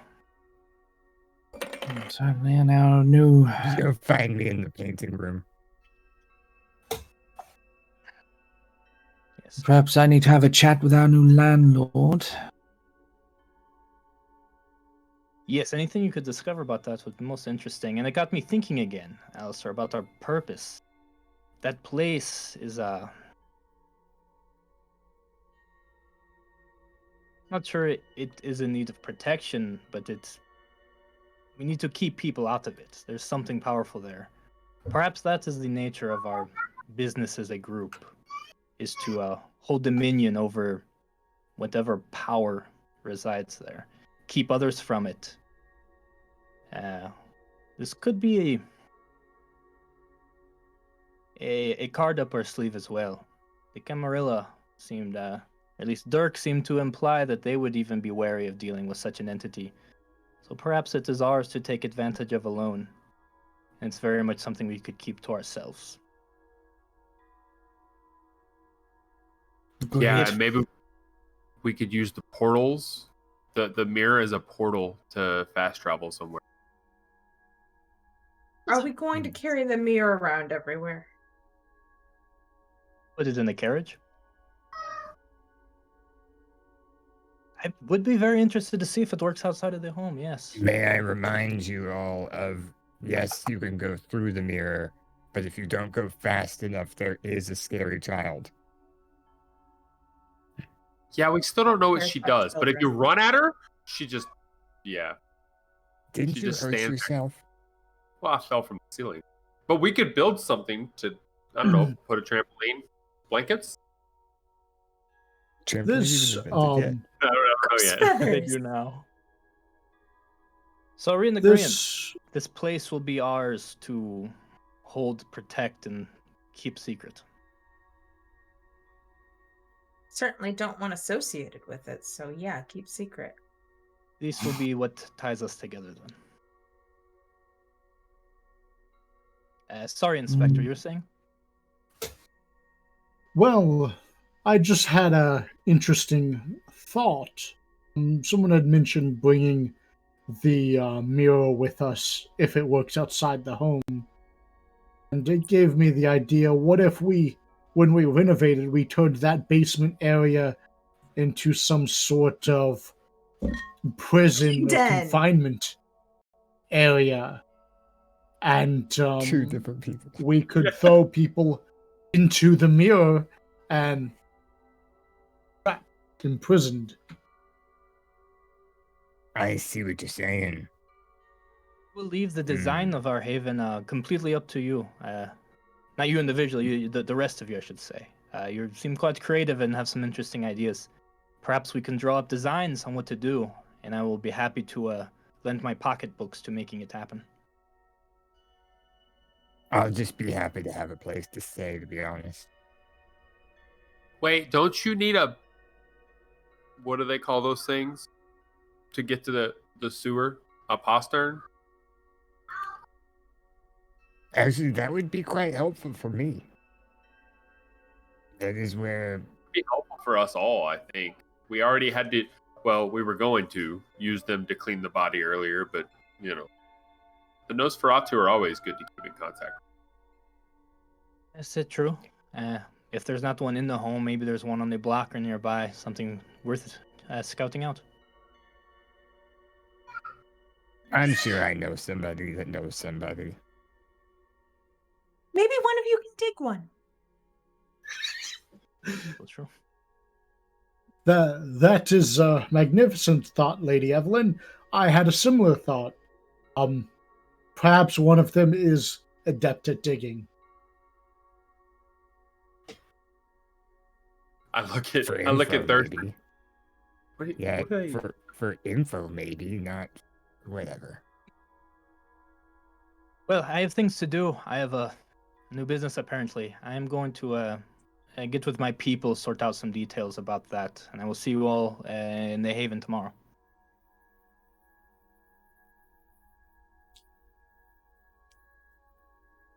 Take a look over your business for you. I would love the Survey the staff. love the help. You have a taste that cannot be replicated. I can really use that touch. It would be my pleasure. You enjoy yourselves. I have lists to make. And Drake will leave. But before his- he goes, could I perhaps get a copy of or have just a moment to write down your information on the gangs? I was quite curious about that.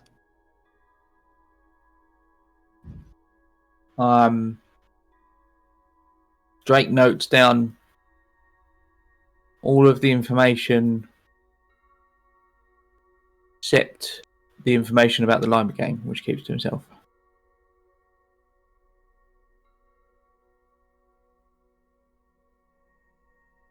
So that'd be the Let's Mylanders, see. the Hammers, and the South Bank gang. I got him. I will thank him for that. Take my leave. Anyone got any last moment things before you retire for the day?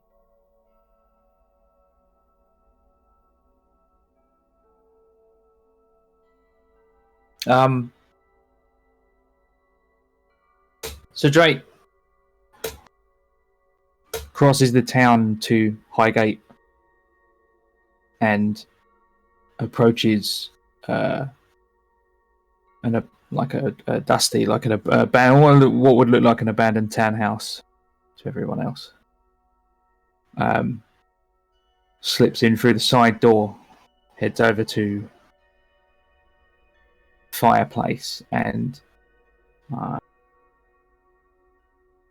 moves a bookshelf aside, heads down some stairs to what looks like an underground cavern of sorts. There's bookshelves and a bed and a bit of a Spartan layout down there, but enough for him to get by.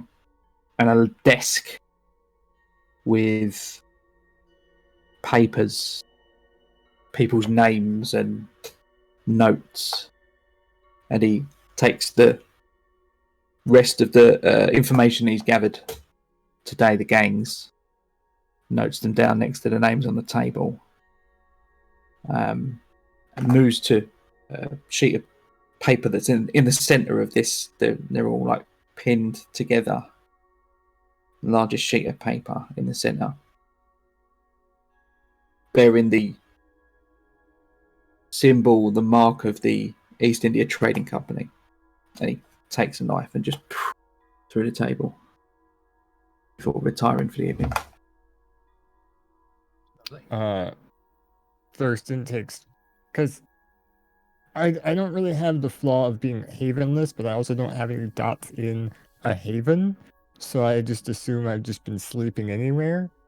But I have like a little sheet that I've been laying down on, and I take it to the new haven and I spread it out in front of the floor on the painting, and I lay down there.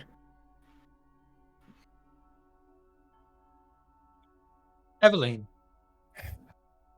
do a willpower check for me, please. You know my plans for the week. Ooh. Despite the call of the portrait filling Eveline's mind, she is able to resist it and decides to stay in Aldrich's newly acquired business, sampling many of the staff.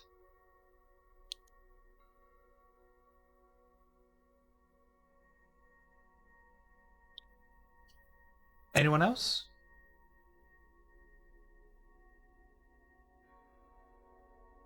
Aldrich will go to his people and pretty much fill him in on we have a new place, and start working on some of the business side of things, on moving some of our people in there and making sure they know we're in charge now. Excellent. Well then, that will conclude this week's episode of London by Gaslight. Join us next week, hopefully, where who knows what Aldrich and Eveline will stick their tongues into.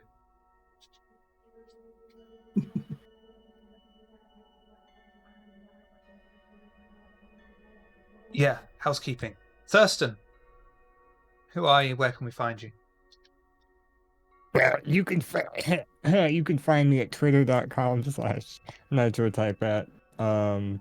And if you really need me, just go to our Discord and message me there. I'm sure I'll see it. Alistair, where can we find you? Here. I'm actually booting up the Bloodlines We'll get to that at the end. Friday. Don't let me forget. Friday? I might be able Sorry, to do I ruined a surprise. No. Aldrich! It's on the No, we Twitch want people to schedule. come. Are you doing any of the mods? No, that's my first playthrough. No. Oh, it's your first? Envious. I'm sorry, me. Bully. Channel's called Table Goth. Go to our YouTube, watch our things. We play this game. Starting next week, I'll be in a game with Shiver as a player. Ooh. Shiver brought No? that. You're shaking your head in disappointment, or shaking your head that you're no longer doing that? Yes. Okay. See us do some things there with other costumes. Yeah, go to Table Goth, go to our YouTube, watch our things there. So Drake, who are you and where can we find you? Yeah. Play a character here for this, so here every Wednesday, same time. Fridays, twitch.tv/The Bullet Club. Continuing our D&D campaign, I posted up the song of the week earlier on in the week that I do every Wednesday. Every episode has a song. This week's song was High Ground by the Red Hot Chili Peppers. It's like a little hint as to what's coming. And so we're live. This is 10:30 UTC. Other than that, yeah, here on Wednesdays, playing Victorian Vampire. Yeah. Inspector Grey.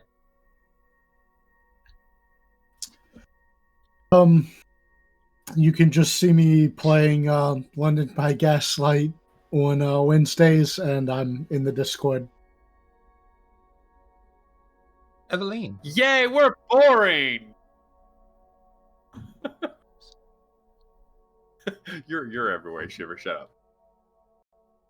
You're everywhere on this channel. Shiver is the chair. Mode stream, Among Us streams, the VTM streams, the Bloodline streams. You're all there. Basically, Shiver's our daddy.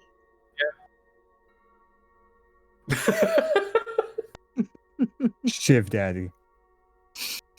It doesn't really quite have the That ring to it. explains so much about you and Bully's behaviour today. Eveline, Ms. Harts, where can we find you? I am Ms. Hearts everywhere. Twitter, Twitch, sometimes I stream. You can find me on the Base Radio on Tuesday evenings, 7 p.m. Central Standard Time, with I Want My 80s Show. And, of course, here. I think it's just about everything apart from Bloodline stream this week, Alistair. I hope I remember where we ended at. Yeah, Friday 7. Well, probably what you said an hour later. Hour later than when we start this. So 7:30. 7 or 7:30 JST. Yes. And yeah, 0:30 on 0:30 on Saturday UTC. and as he plays that, we'll be talking about the game that we just played, talking about Bloodlines, all the good stuff, and of course, Bully, I know you have an incredibly busy schedule, but if you fancy dropping in and just saying hi, you are, of course, welcome. And I of think we course, said that was Friday or Saturday. I think it's Friday East your Coast. time zone?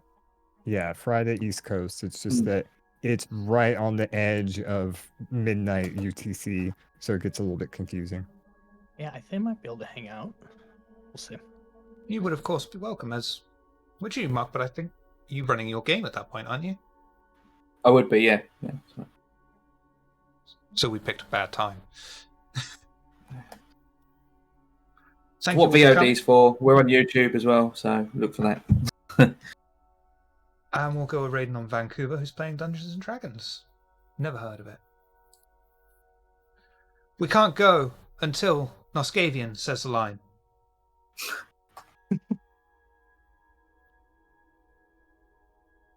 With my Inspector Gray voice or my Isaac voice? Any voice at this point. I want to hear Isaac. Okay. Yeah. Stay a while and listen. Oh, wait, sorry. Have a good night. Sorry, that was the